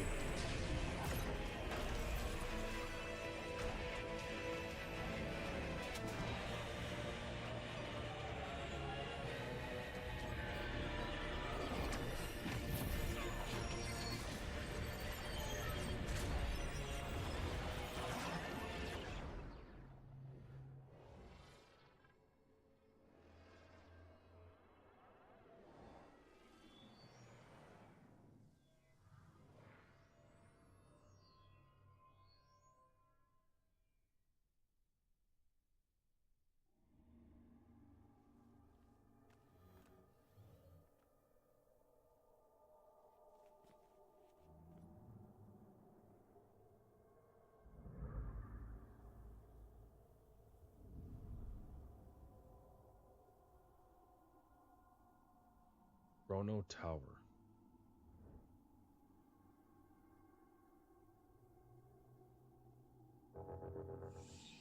Yeah, so I just realized at the end that I wasn't even locking onto my targets with ZL. But I gotta figure out what it was saying to dodge.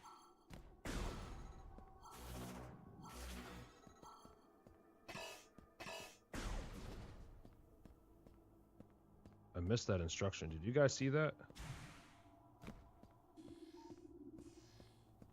What is the dodge button?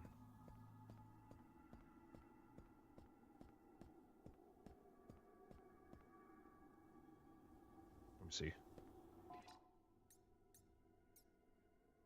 Does it tell me?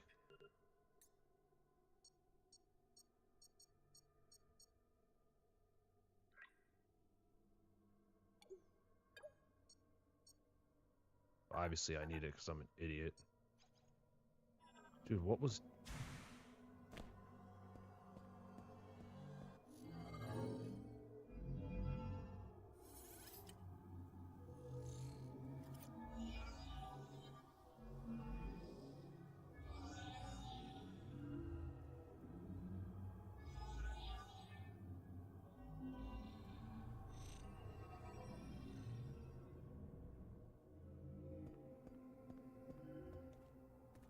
Okay.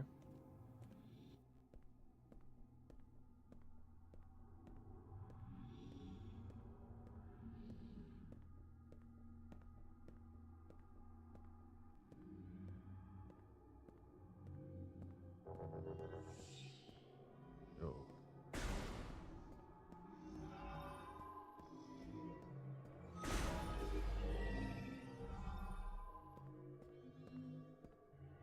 Alright, looks like we're just following the ball.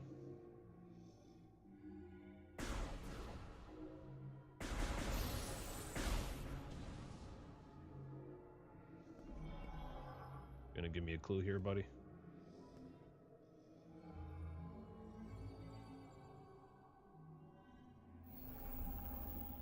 That'll work.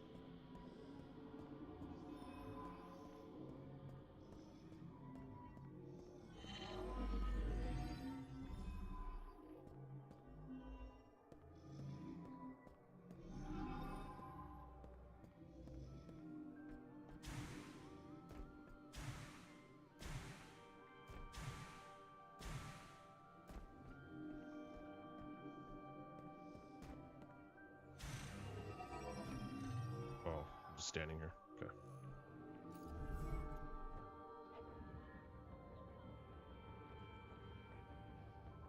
So what are we doing? Going this way.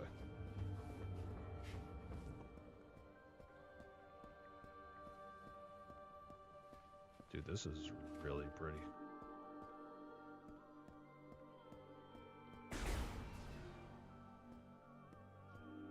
Your little ball guy. Where you at?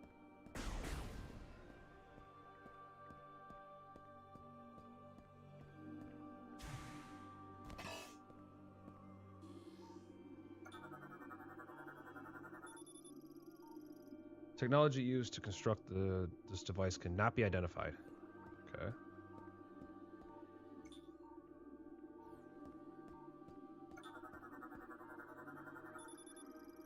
An android created using an unknown technology. Local databases cannot be matched. Holy crap.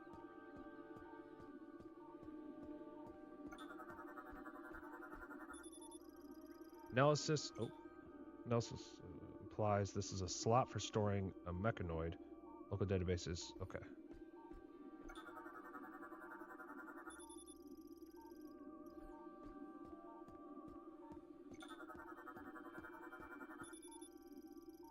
Unknown species.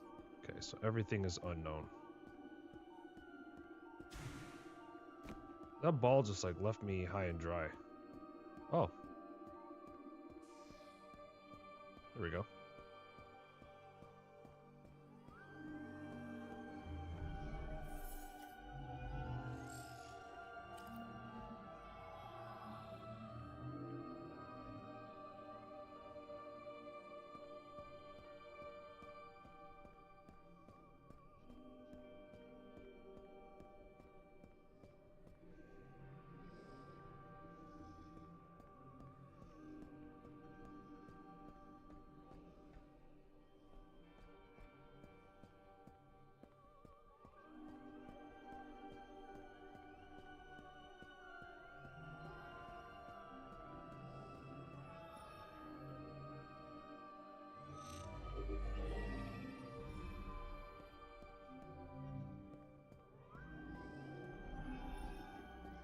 Getting closer to wherever we're going.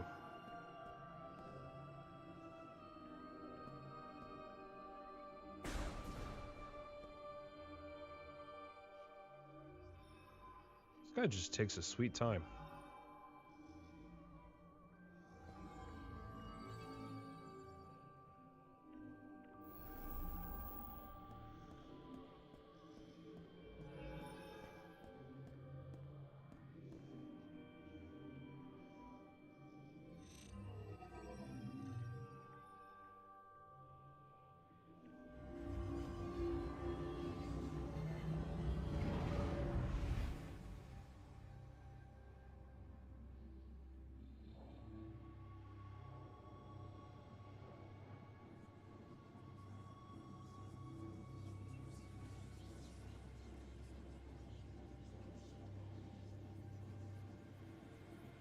Hello? Hello?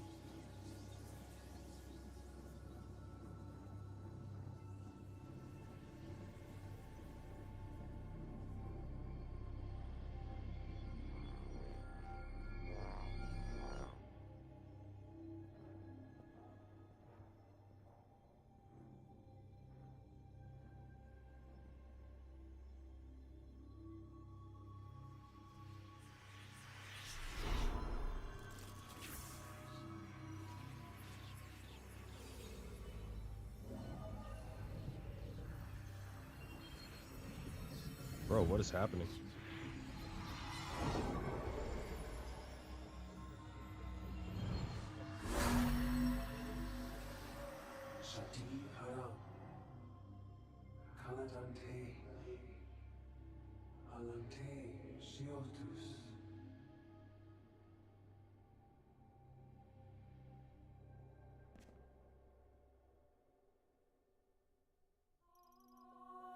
Psychic crystal acquired. Release the latent psychic powers residing within you and enable interacting with psychic technology using your visor. Press A to fire a psychic beam. Press X to switch. Okay.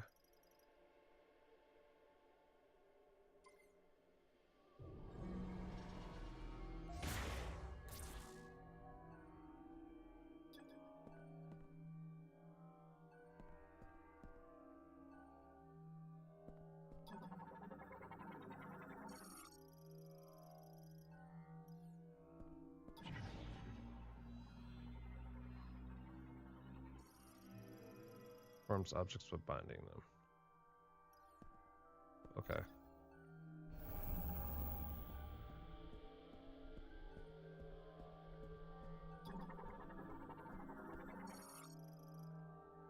Respond to psychic energy.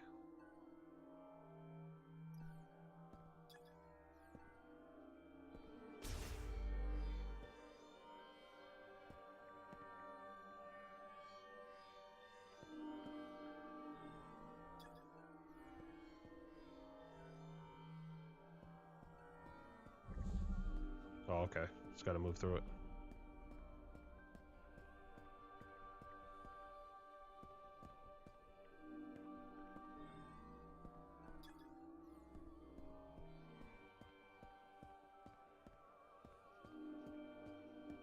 So the last one just let me... Oh, okay. Thank you.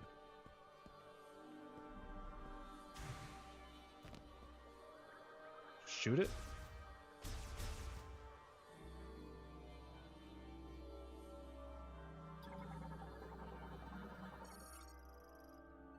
Pinnacle enabled. Touch the hologram to activate.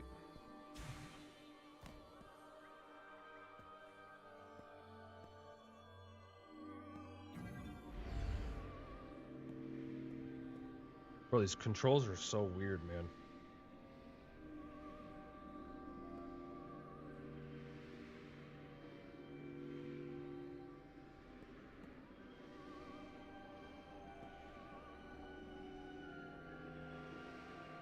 I will definitely have my Pro Controller tomorrow.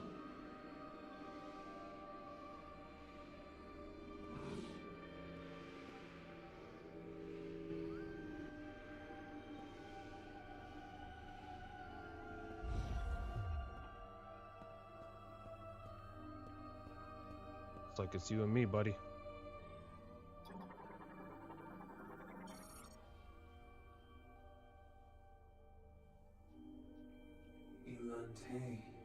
It's Pokemon.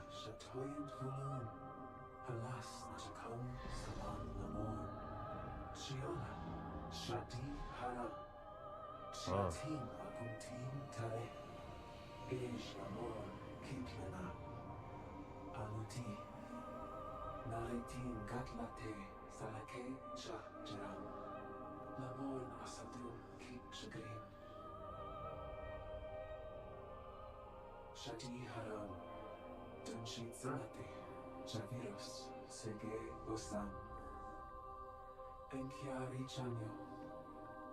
This is your mission and the last hope of the Lamorn. The Master Teleporter is located in the pinnacle above us. It is needed to journey to a new world. To use it, you must first collect 5 keys. I shall mark the key locations here.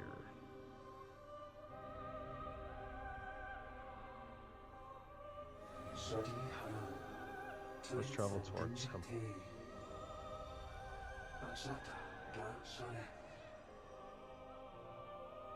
Don't do it, bro.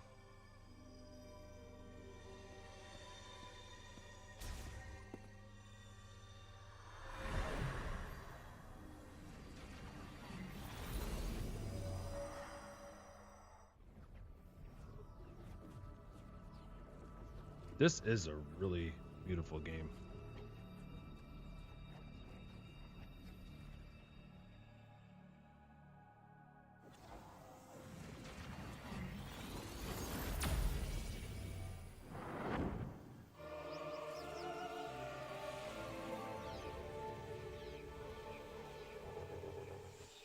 Oh, see, this is up my alley. This is awesome. Wow.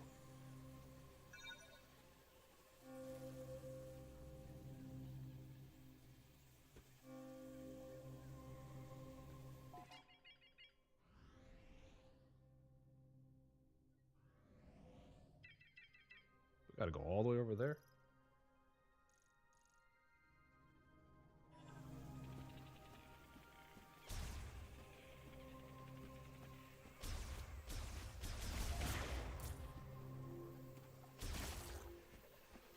See if I touch it, does it hurt me?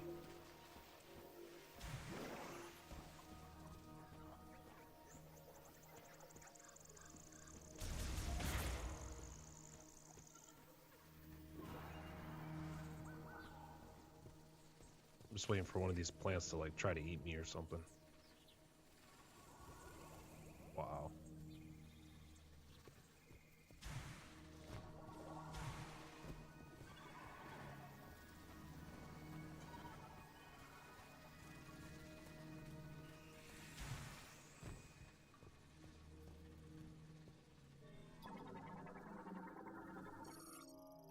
Plant morphology. Giant spiral vegetation primarily found in trees and caves. Its leaves extend in a spiral and display a response to any impact stimulation. That means shoot it.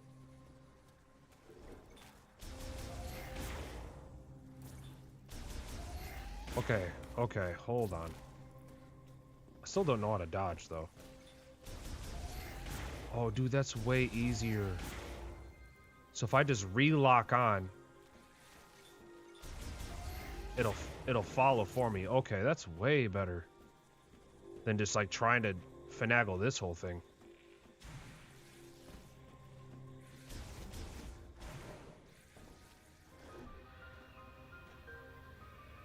Jeez.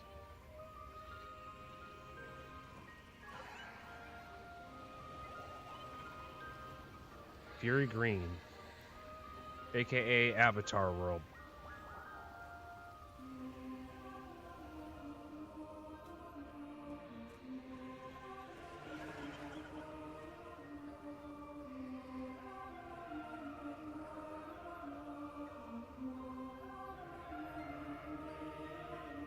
Hope this is coming across like as beautiful as it is, like from what I'm seeing.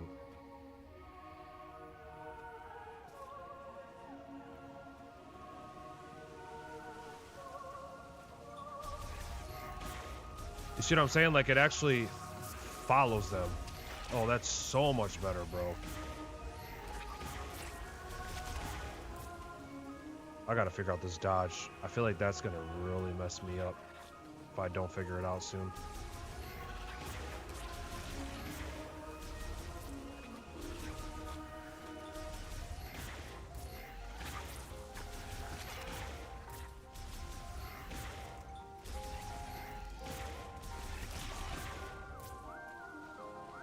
I wish we had like a really cool like laser sword or something in our left hand.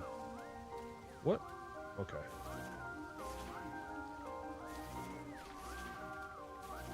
So, I mean, maybe we can use that as a roll? Like as a dodge, maybe? I don't know what else it would be.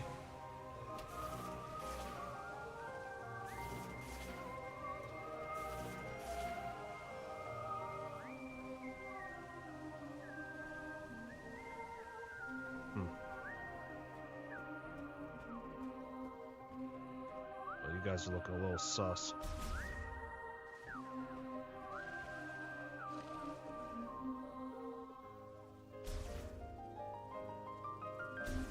Gonna try to eat me, huh?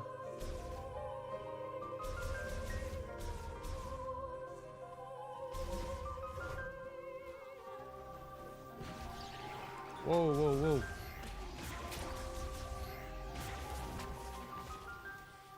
Yeah, I think that might work.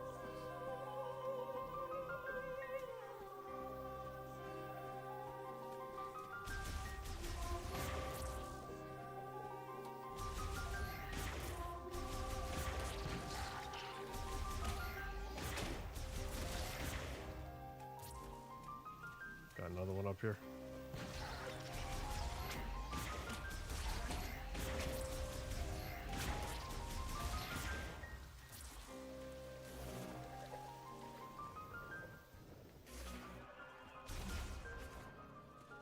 Okay, feeling a little better with the controls. Can I hop up here?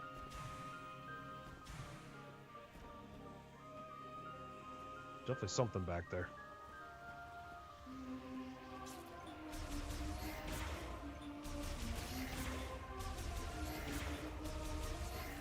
See what I'm saying? Like when I leave it and just simply try to lock onto another one, it goes right on them. It's way better.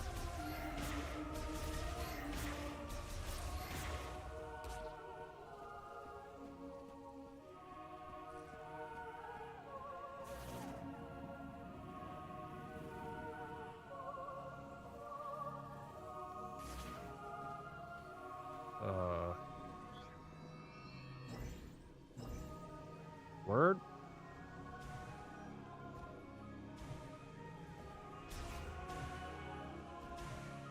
Am I jumping on it?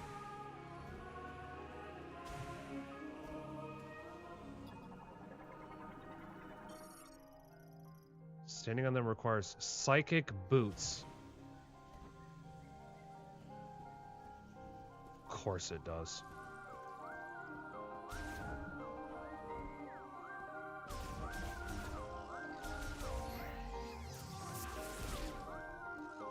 No, I don't know. Should I?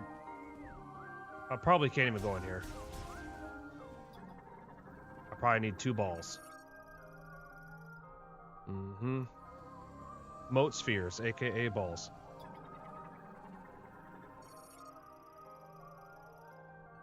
Receptacle for a psychic moat is built into its forehead.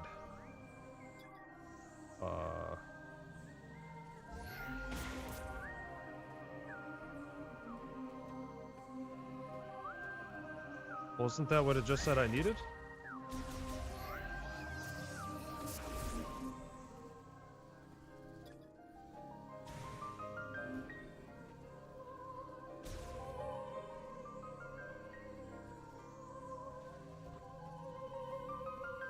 So confused. Receptacle that takes psychic moat. And this is saying that it's built into its forehead. But I can't.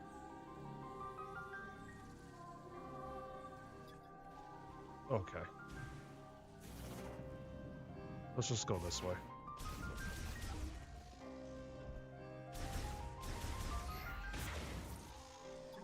Dude, we have to scan like everything. Emits ultrasonic waves from overhead to detect a map that positions a valuable in the area. Electric shock will activate it. Valuable items. But I need an electrical shock. So there's so many things, but I don't have access to like any of it. Oh, wait.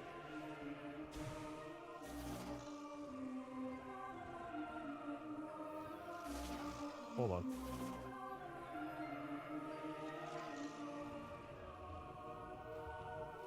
Don't I have the ability to...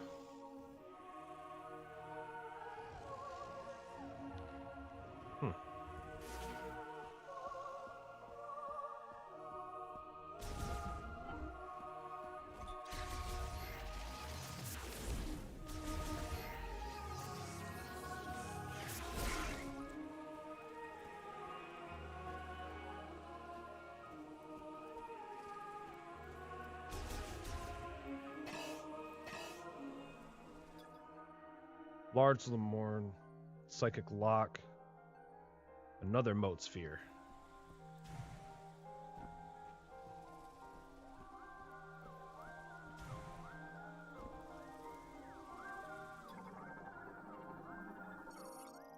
Fungi, fiber deformity, bark possesses glow due to an internal oxygen reaction. Can I shoot it?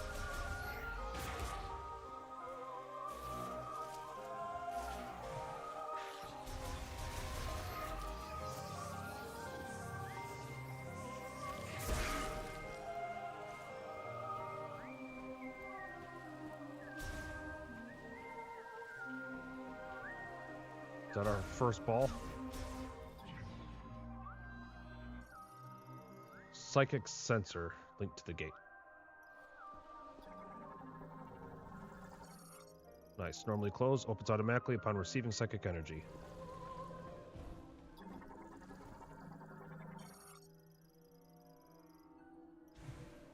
I like how you can literally scan anything. Works in combination with psychic visor, enables telekinetic control. Okay. There we go.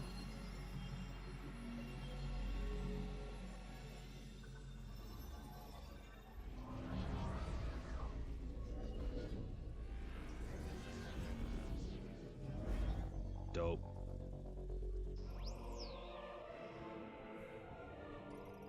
Enables remote manipulation. Switch to the psychic visor by holding ZL to grasp a target. So that's just okay. Oh, switch to that and then hit ZL. Okay, got it.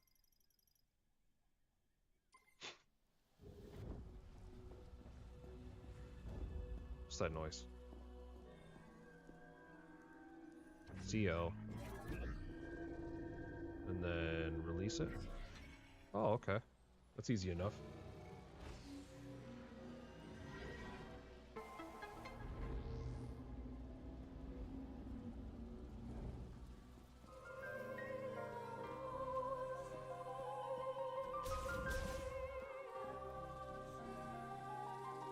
Do I go in there or do I go down there?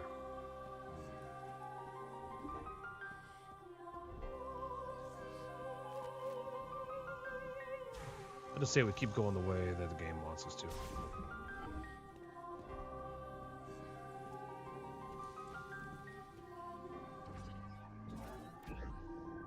Yeah, buddy.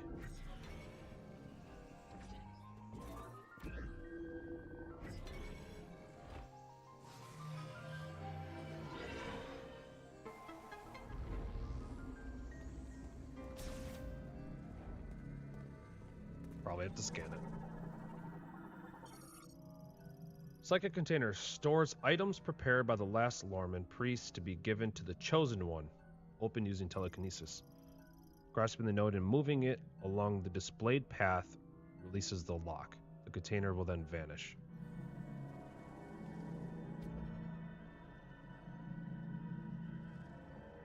Oh.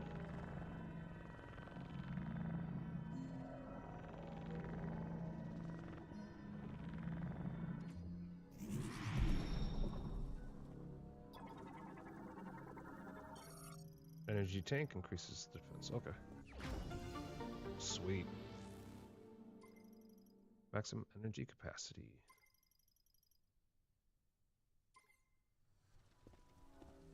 Alright, we're getting it so far.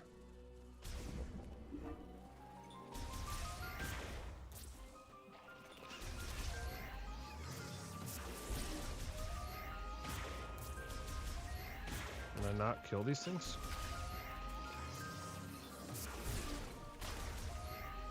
Oh, I can't.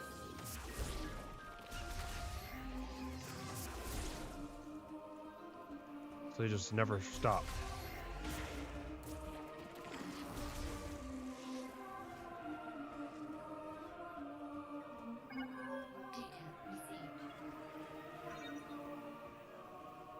Distress beacon.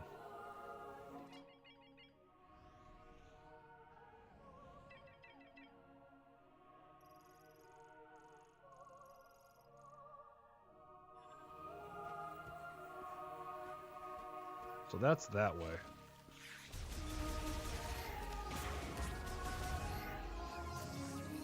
I don't think there's anything for us to do back there, though. We'll just keep proceeding forward.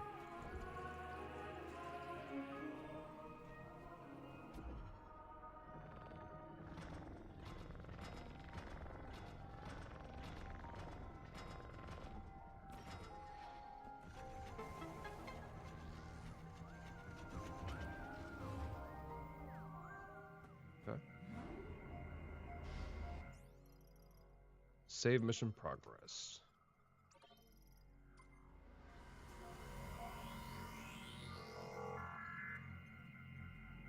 I'm enjoying it so far. What are your guys' thoughts?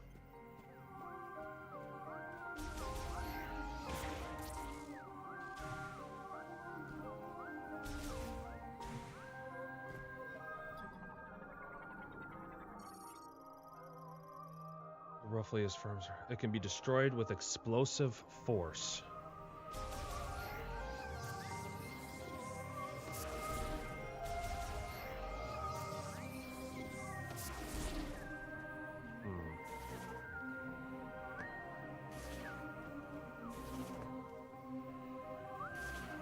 Explosive force. Just as I thought I was doing just fine. Something I can knock this thing out with?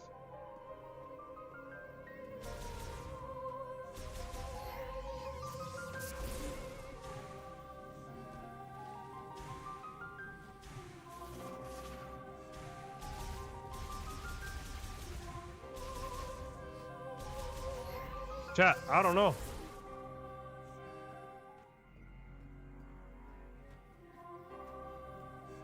Maybe I just can't go that way.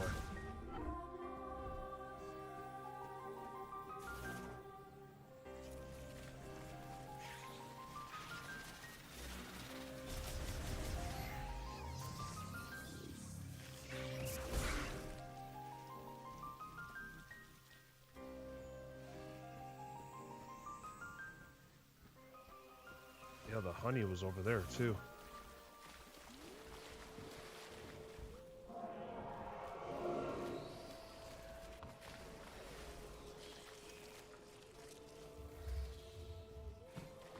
That is so cool.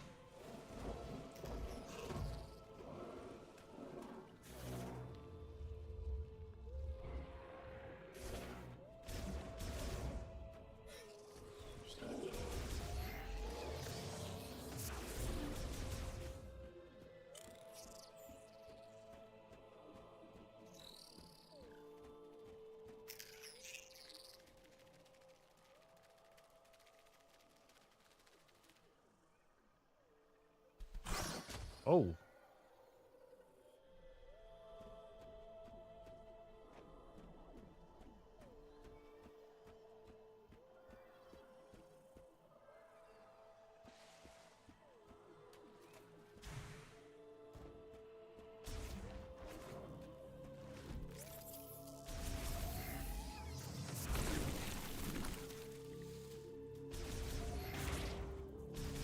Let me in.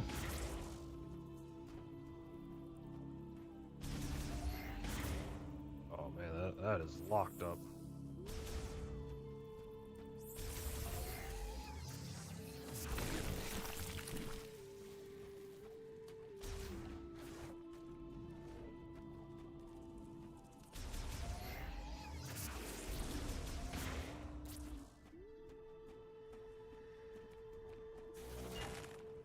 Really? What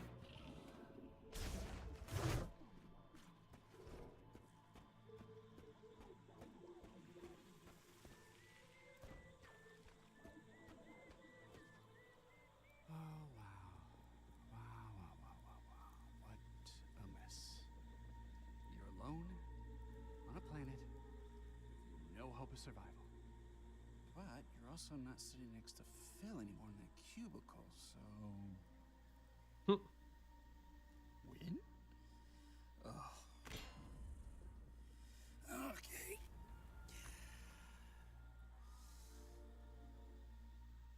What now? Random. Samus? Samus Aran? Hey! Hey, Samus Aran! I'm stuck! Help me out! Oh! Please get me down. I'll just stay right here. Try not to die.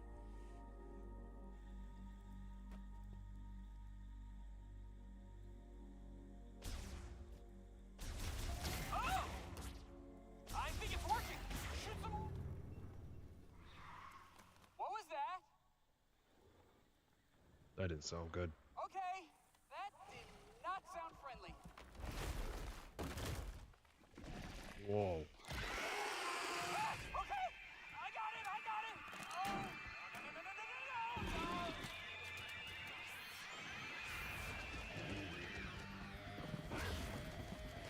I think it's nasty.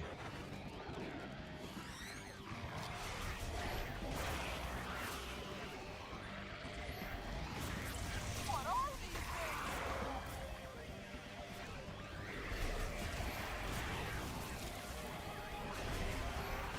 There's so many of them. Dude. Trap.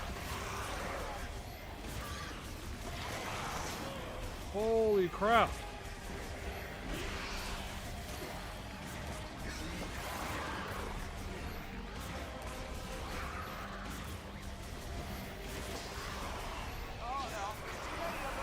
Yeah, no kidding.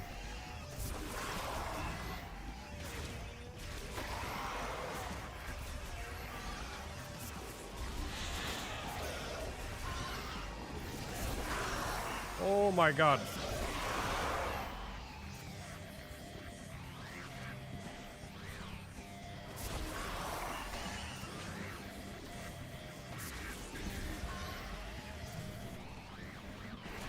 No!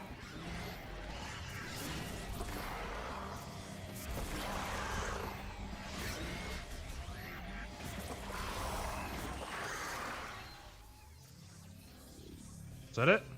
Oh, great job. Now help me down.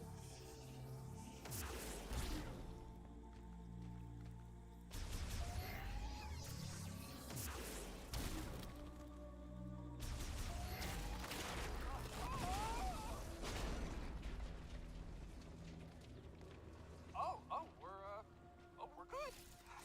Okay. I'm coming down. Thank you, Samus. Like, how did he even survive this long? Specialist Miles McKenzie, engineer level 4. I have something for you. Hold on, I gotta manually override this. These X7 said to stick a little. Come on.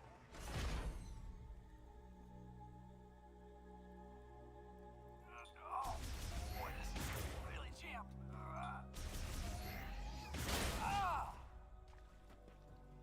See? No biggie.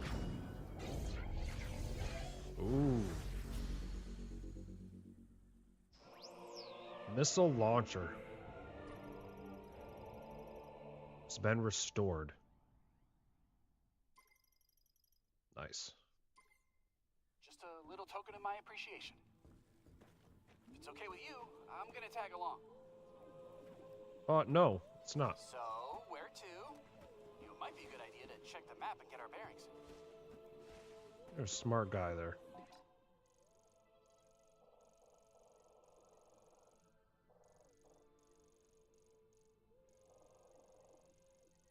Ah. So now we can go back to our save station. Got it. Is there a way that we can go here?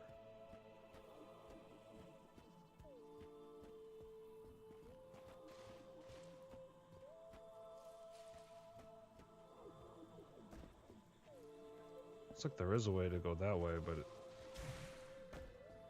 ah. What is that?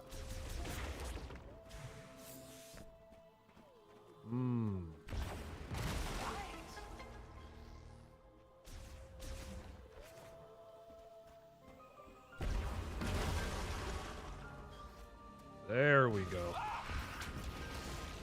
Look at that one shot.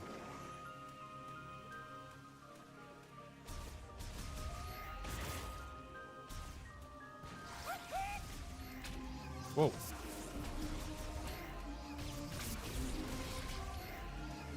How about we avoid standing water? Those things seem pretty territorial. Back to our save point. Heck yes. Dude, I'm really enjoying this so far. This technology, it's not as old as the rest of these ruins. What do you think it's doing? Ah! Everything in this jungle trying to kill us.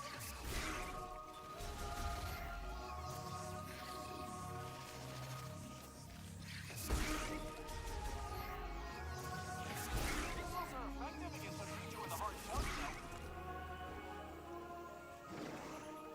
Wow, look at one massive tree. Must be thousands of years old. So, did these ones drop missiles too?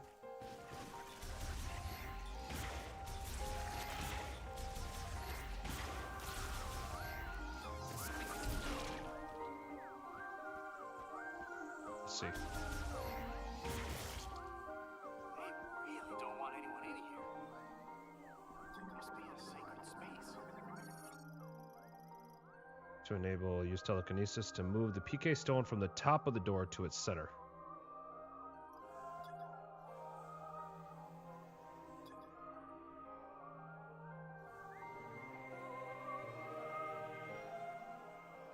There we go. Something's happening. What? How'd you do that? What's this? This bridge paves the way to the temple of memory. Those Lamorn who follow the path will come to the altar, connecting the past and the present. Hey, does that say anything about this place?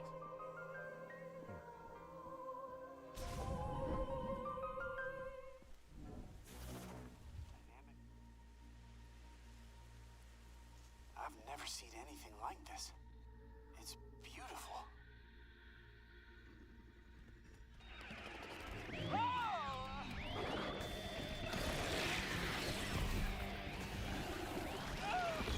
I'm just gonna stay out of your way. You let me know when it's clear.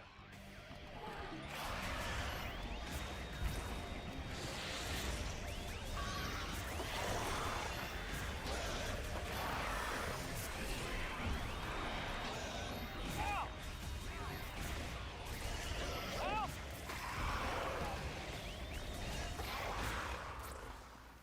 Moving up. Yes, sir.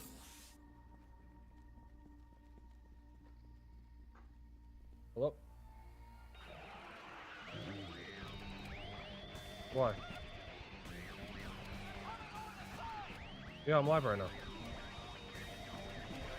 Yeah. Bye-bye.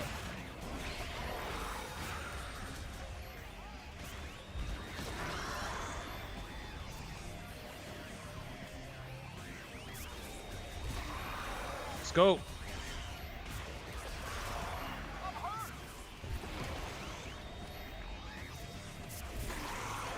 It's hurt.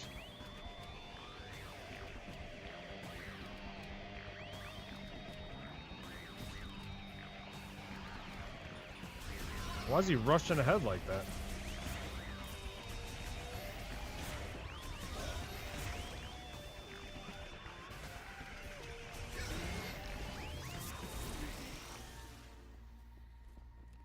Nice. This is the last stretch. Yeah. I'm going for it. Cover me.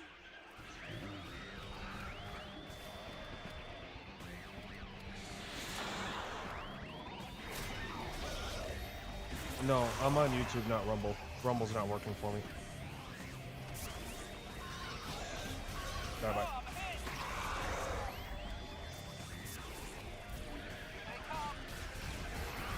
See, that's good looking out right there. Let's go. Ooh, never ending.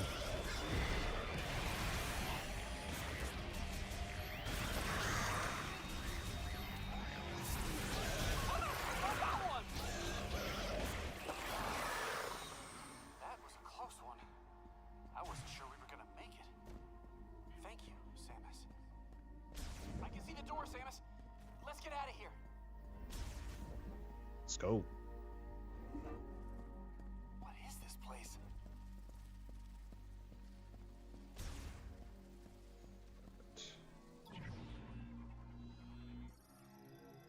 She's psychic energy and conducts it into linked apparatus. Oh, there it is.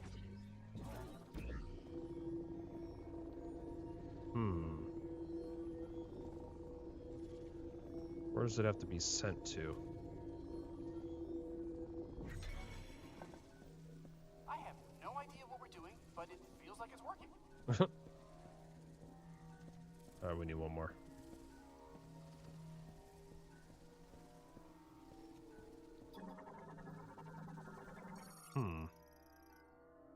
Shatter. Yeah.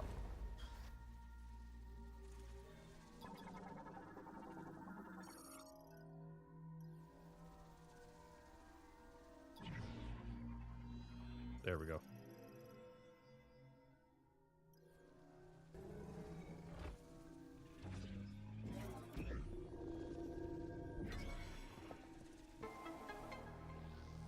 Well, I'll be. It did work.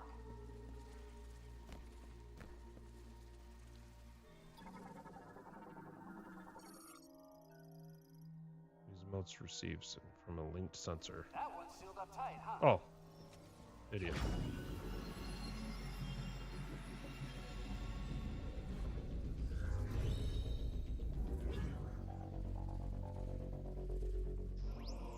control beam. Sight visor. Now switch to sight visor to charge, then release to launch a maneuverable control beam to steer. Huh.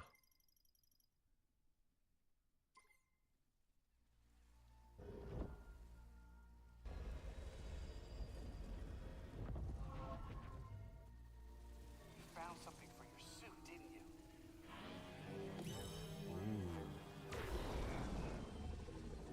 What? Whoa, whoa, whoa.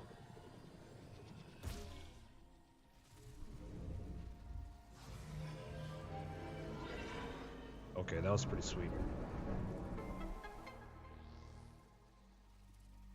That door just opened all by itself.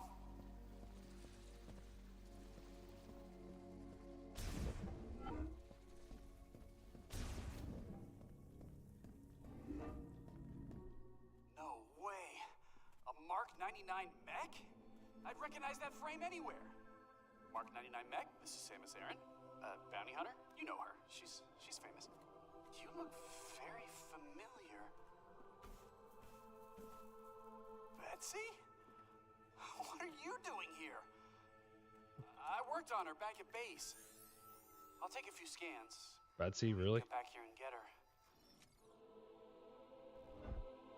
Poor baby. She's torn apart. Galactic Federation heavyweight class golem mech, a bipedal manned MK-99 war mech primarily piloted by Federation androids, several critical components missing or damaged, non-operational. If we could find the missing pieces, I bet we could get her up and running again. I poured my heart and soul into that. Ideal for tactical assets such as weapons. Extremely powerful explosives can destroy them. Poor Betsy. Worth a try.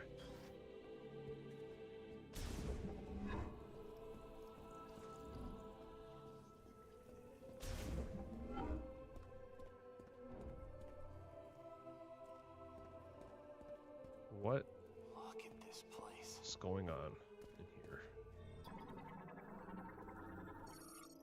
Control system built by the Lamorn, used in the machine era, currently inactive. This planet's tech is a marvel.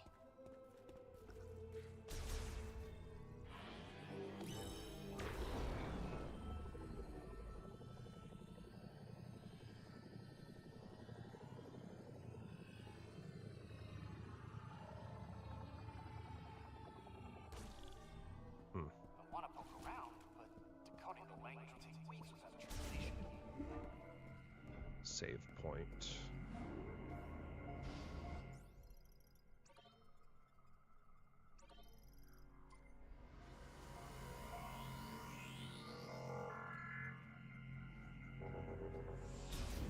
I want to poke around, but decoding the language will take weeks without a translation key.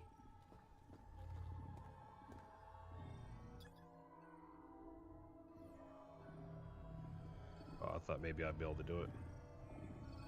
Oh, here we go.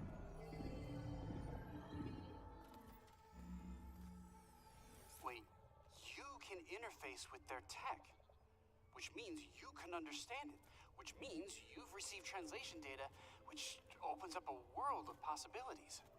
Once I get this working, we can use this tech to our advantage. I just need remote access to your logs.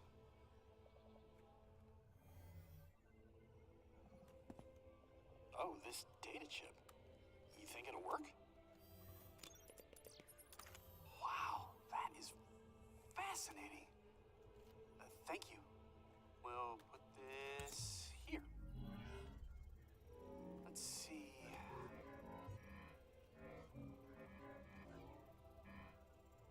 This should do the trick.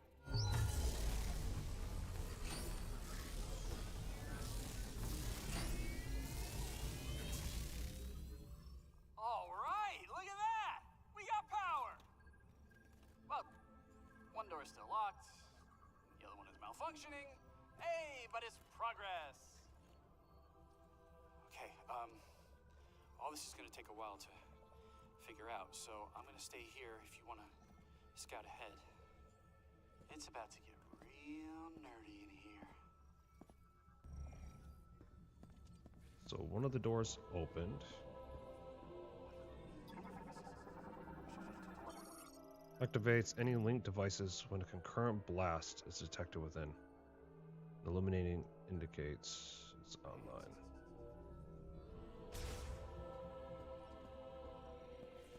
So I think that brings me back to what I was doing. It's probably this. Probably have to hit something in here.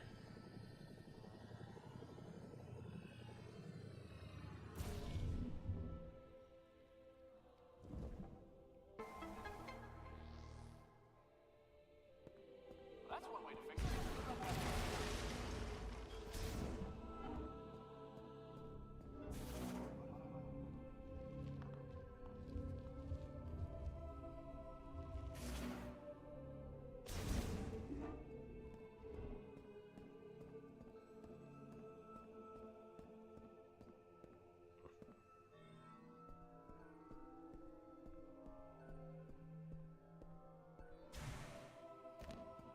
It's like a double jump.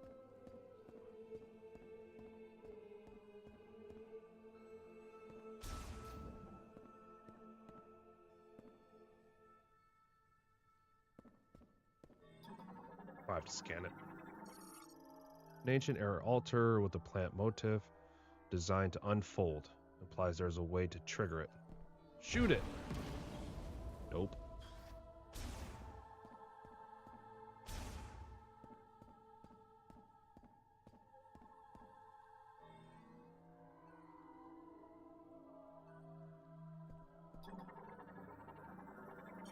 When in doubt, scan stuff or shoot it.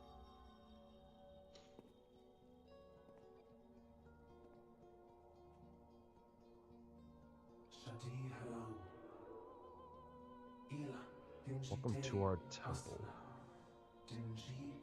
Temple of Memory.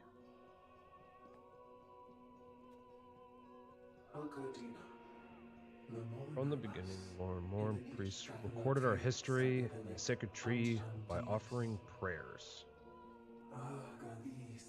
Behold.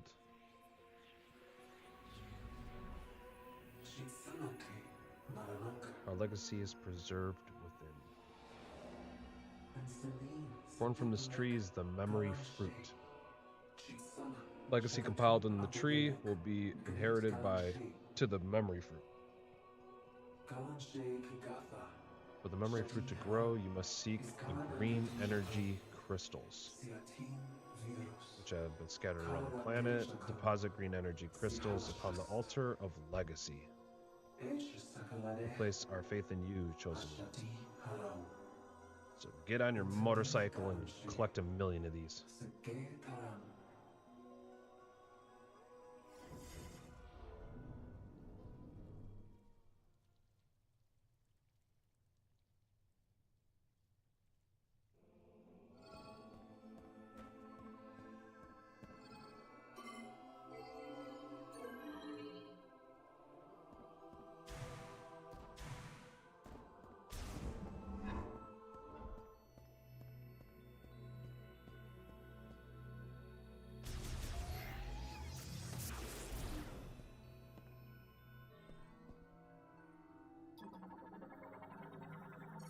Giant orange.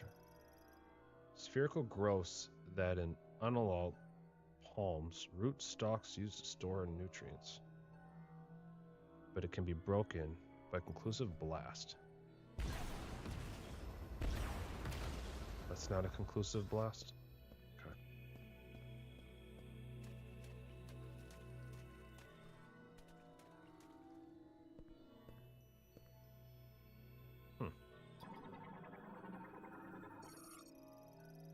Hemispherical metal lid that can be opened and closed.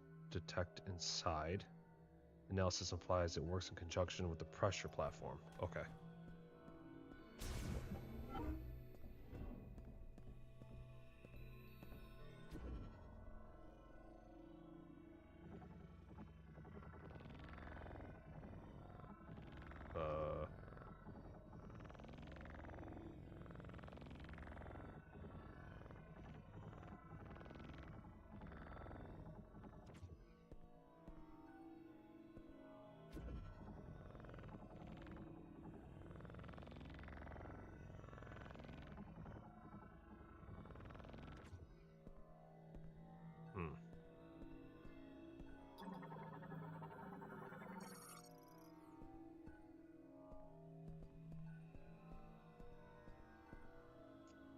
Um.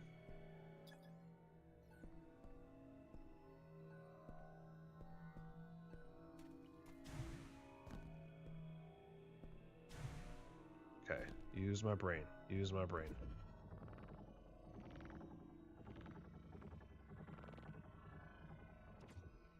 How do I know which one?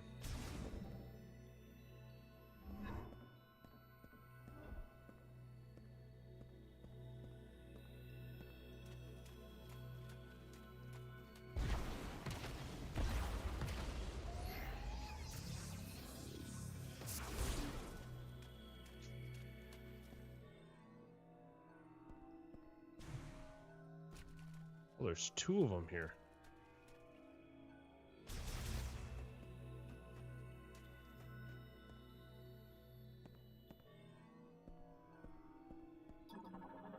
Let's get on this first. Simultaneously exposure of all three targets. What?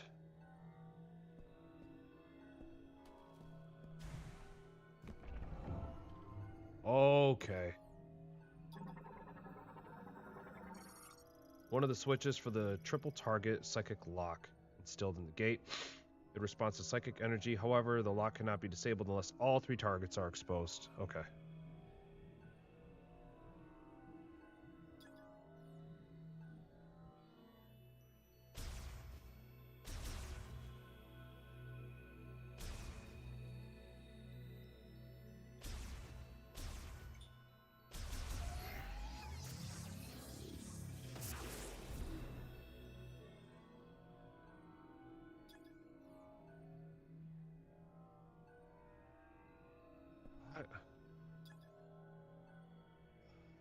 Or exposed some. Oh.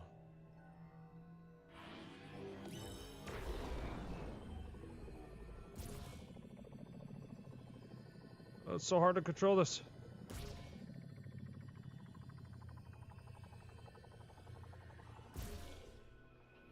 Aha.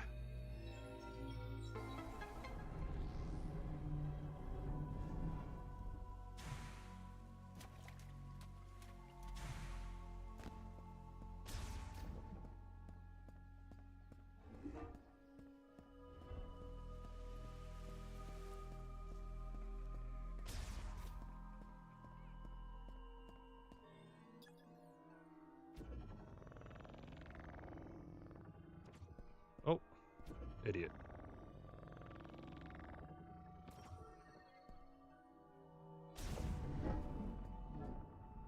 Oh boy.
Whoa.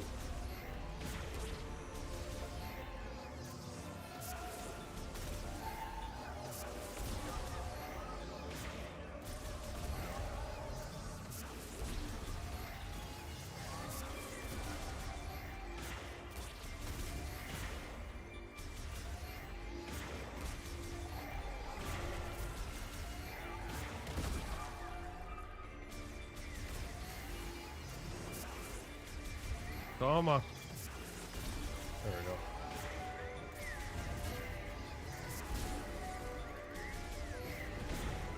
Oh!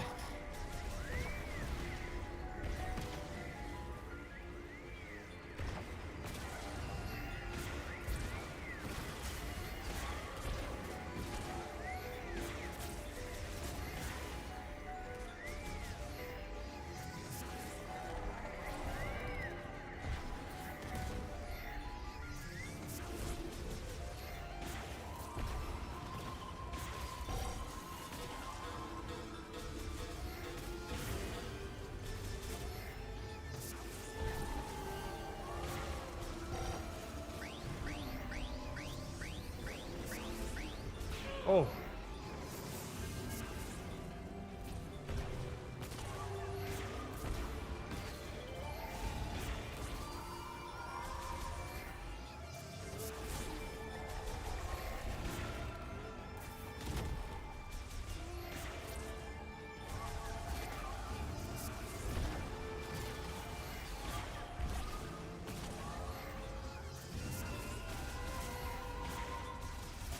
Holy crap, bro.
So 3 hits.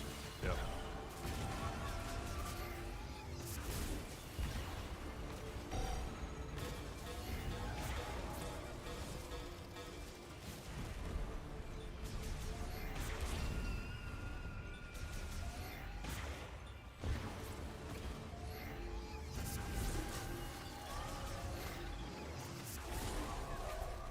Oh. Ah.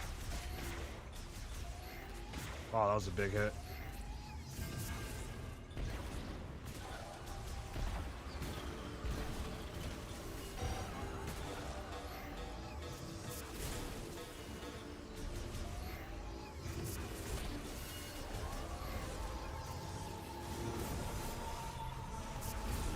Oh, dude, jumped literally right on it.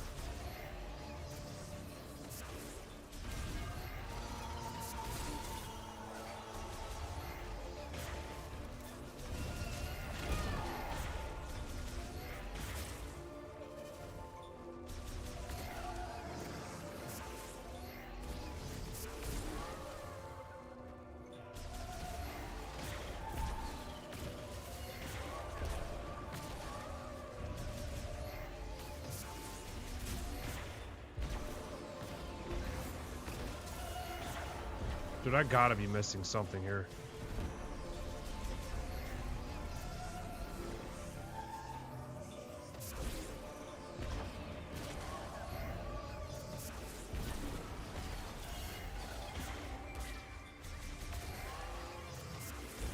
Shot this dude's arms off like 100 freaking times.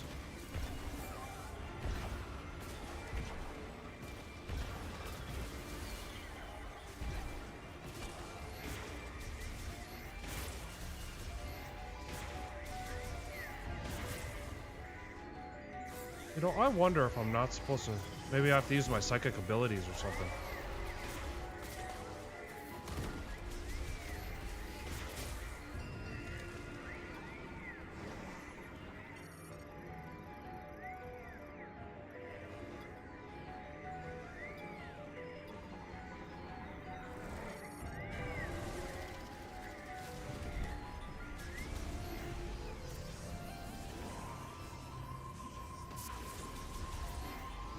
Yeah, just keep attacking his arms, I guess.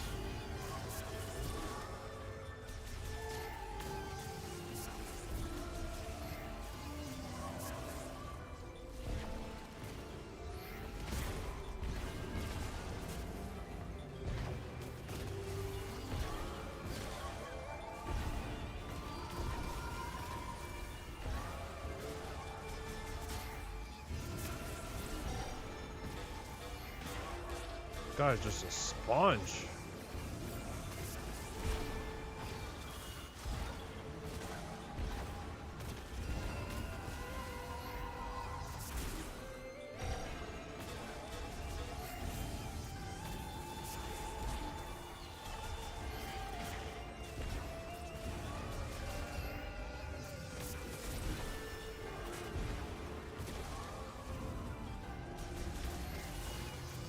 What am I?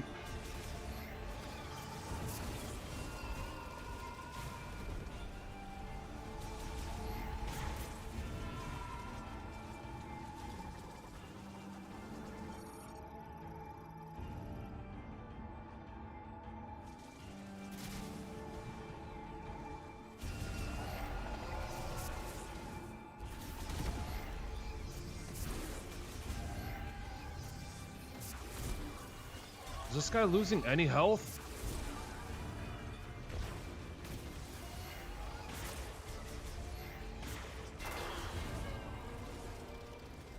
Oh, what am I doing wrong?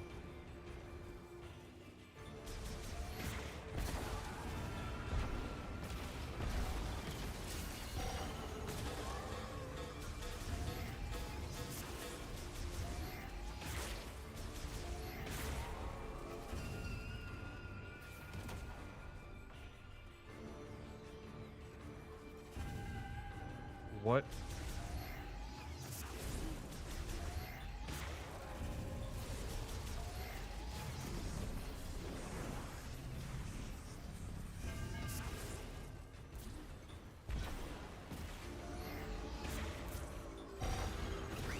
Do I have to make sure, like, maybe both of these are down at the same time or something? I'm getting very annoyed.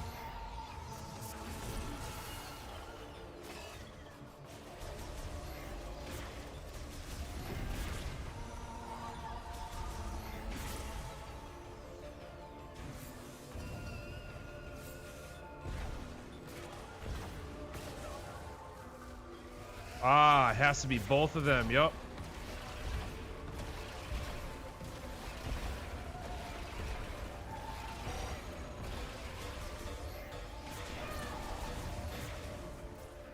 There it is.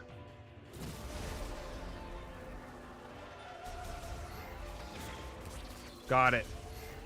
So in order to do that, I gotta use my new psychic ability. Okay, got it.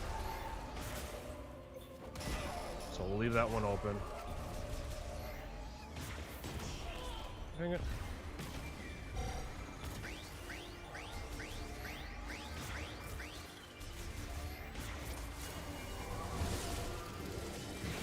Oh, bad timing.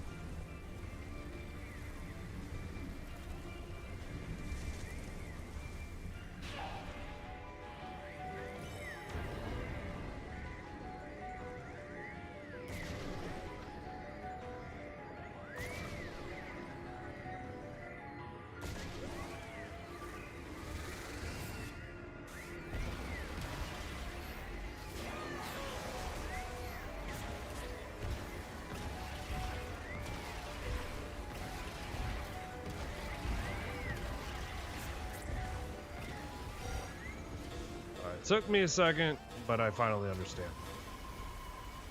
Holy crap.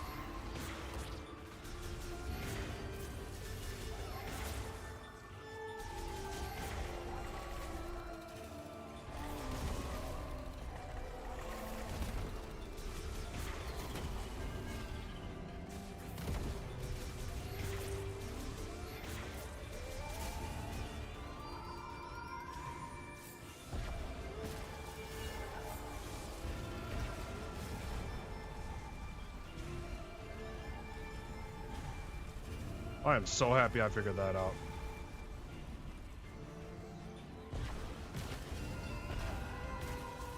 Takes me a little bit longer than others, but we got it. Is that one good? Yep. Let's wait till this slams down.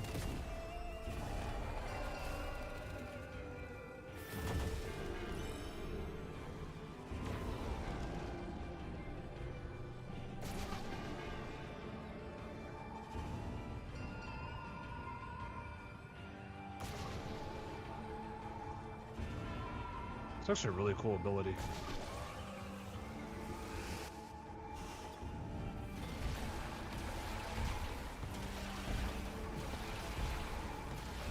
Come on.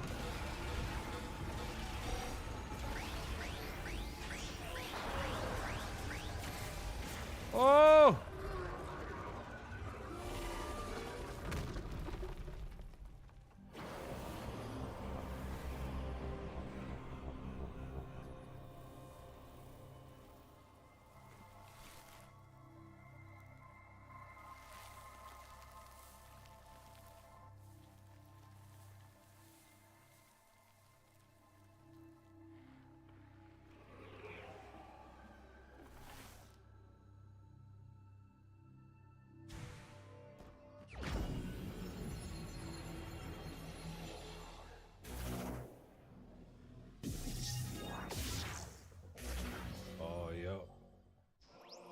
Psychic bomb. Up to 3 can be placed at a time. Conclusive. Oh, the concussive blast of psychic bomb damage. Enemy can be used to perform a bomb jump. Bombs can be given psychic mode abilities or properties by pressing and holding A. Okay.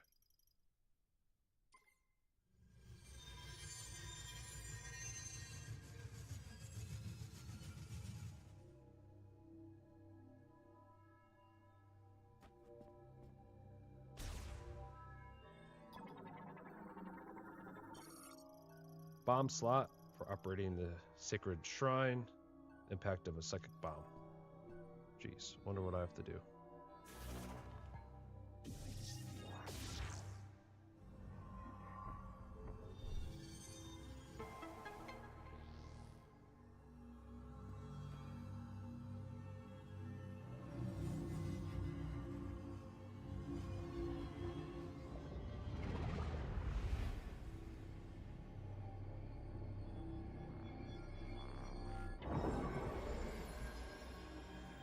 Let's go.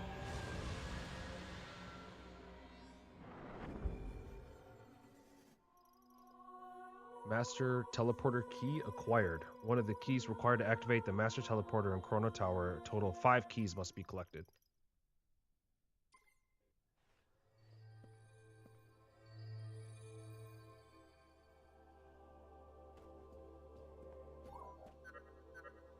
Samus, do you copy? Booyah! Long-range comms are back online. Oh, did you achieve your objective? There's something I want to talk about. Meet me in base camp?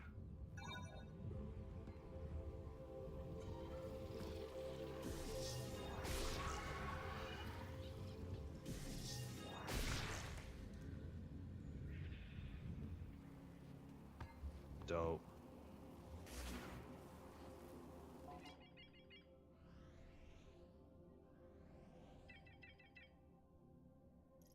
Okay.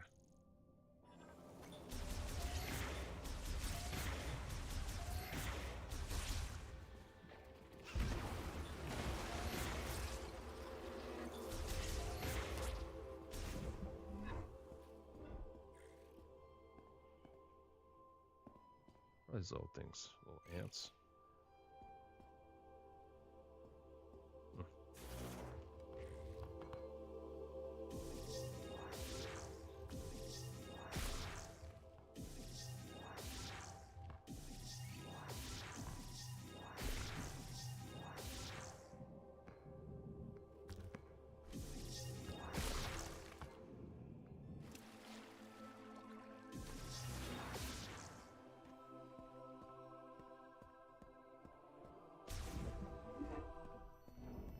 Still haven't figured this thing out yet.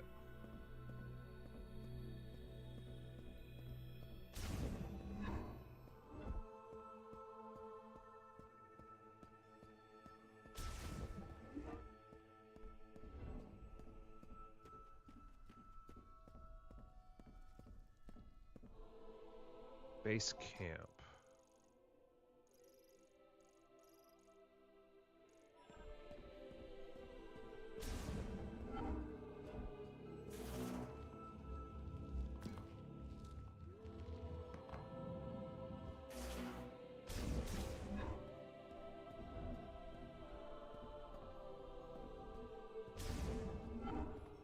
Man, they did not design these for humans.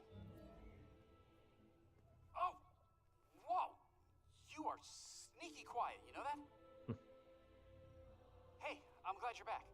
That data you gave me earlier is really coming in handy. I've been able to translate the Lamorn language. This planet, Viewros, doesn't appear on any of the known star charts. Might as well be a ghost. I tried sending out a distress signal, but there is no activity in this sector. It is eerily quiet. We could be anywhere. Or we could be nowhere.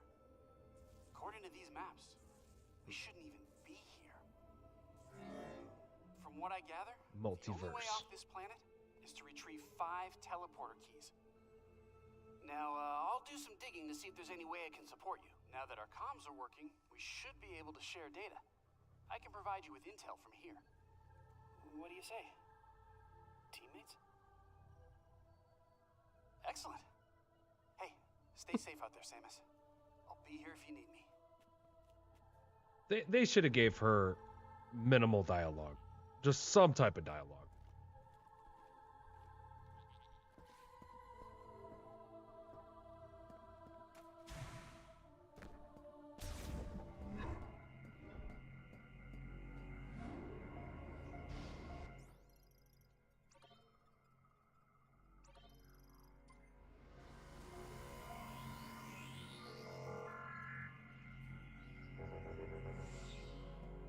Well, I think that's going to do it for our first playthrough. Metroid Prime 4 Beyond walkthrough gameplay walkthrough. Yeah, that's how I know I got to work in the morning. It's getting late. But I do appreciate everybody that was locked in. How do you guys think that the first gameplay was? I did. I'm not just saying this. I really did enjoy that. I think that was pretty cool. Very traditional. I didn't like the controls at first. It took me a minute. Just honestly, it was once I figured out how to lock onto characters, I liked it a lot more. It made my life a lot easier. When I first started, I'm like, I don't know how I'm going to be able to even get through this. So, but I do like it. We're going to see where it goes. Especially when we get our motorcycle and all that stuff. But once again, if you guys have not subscribed, definitely make sure you do so you don't miss future live streams and videos here at B-Sparks Gaming. Smash that like button, and so you get notified first. Click that bell as well. And once this video is up, you'll be able to click on the screen. That'll take you to more videos by B-Sparks Gaming. Appreciate you guys being locked in, man. I'll catch you in the next video. Peace.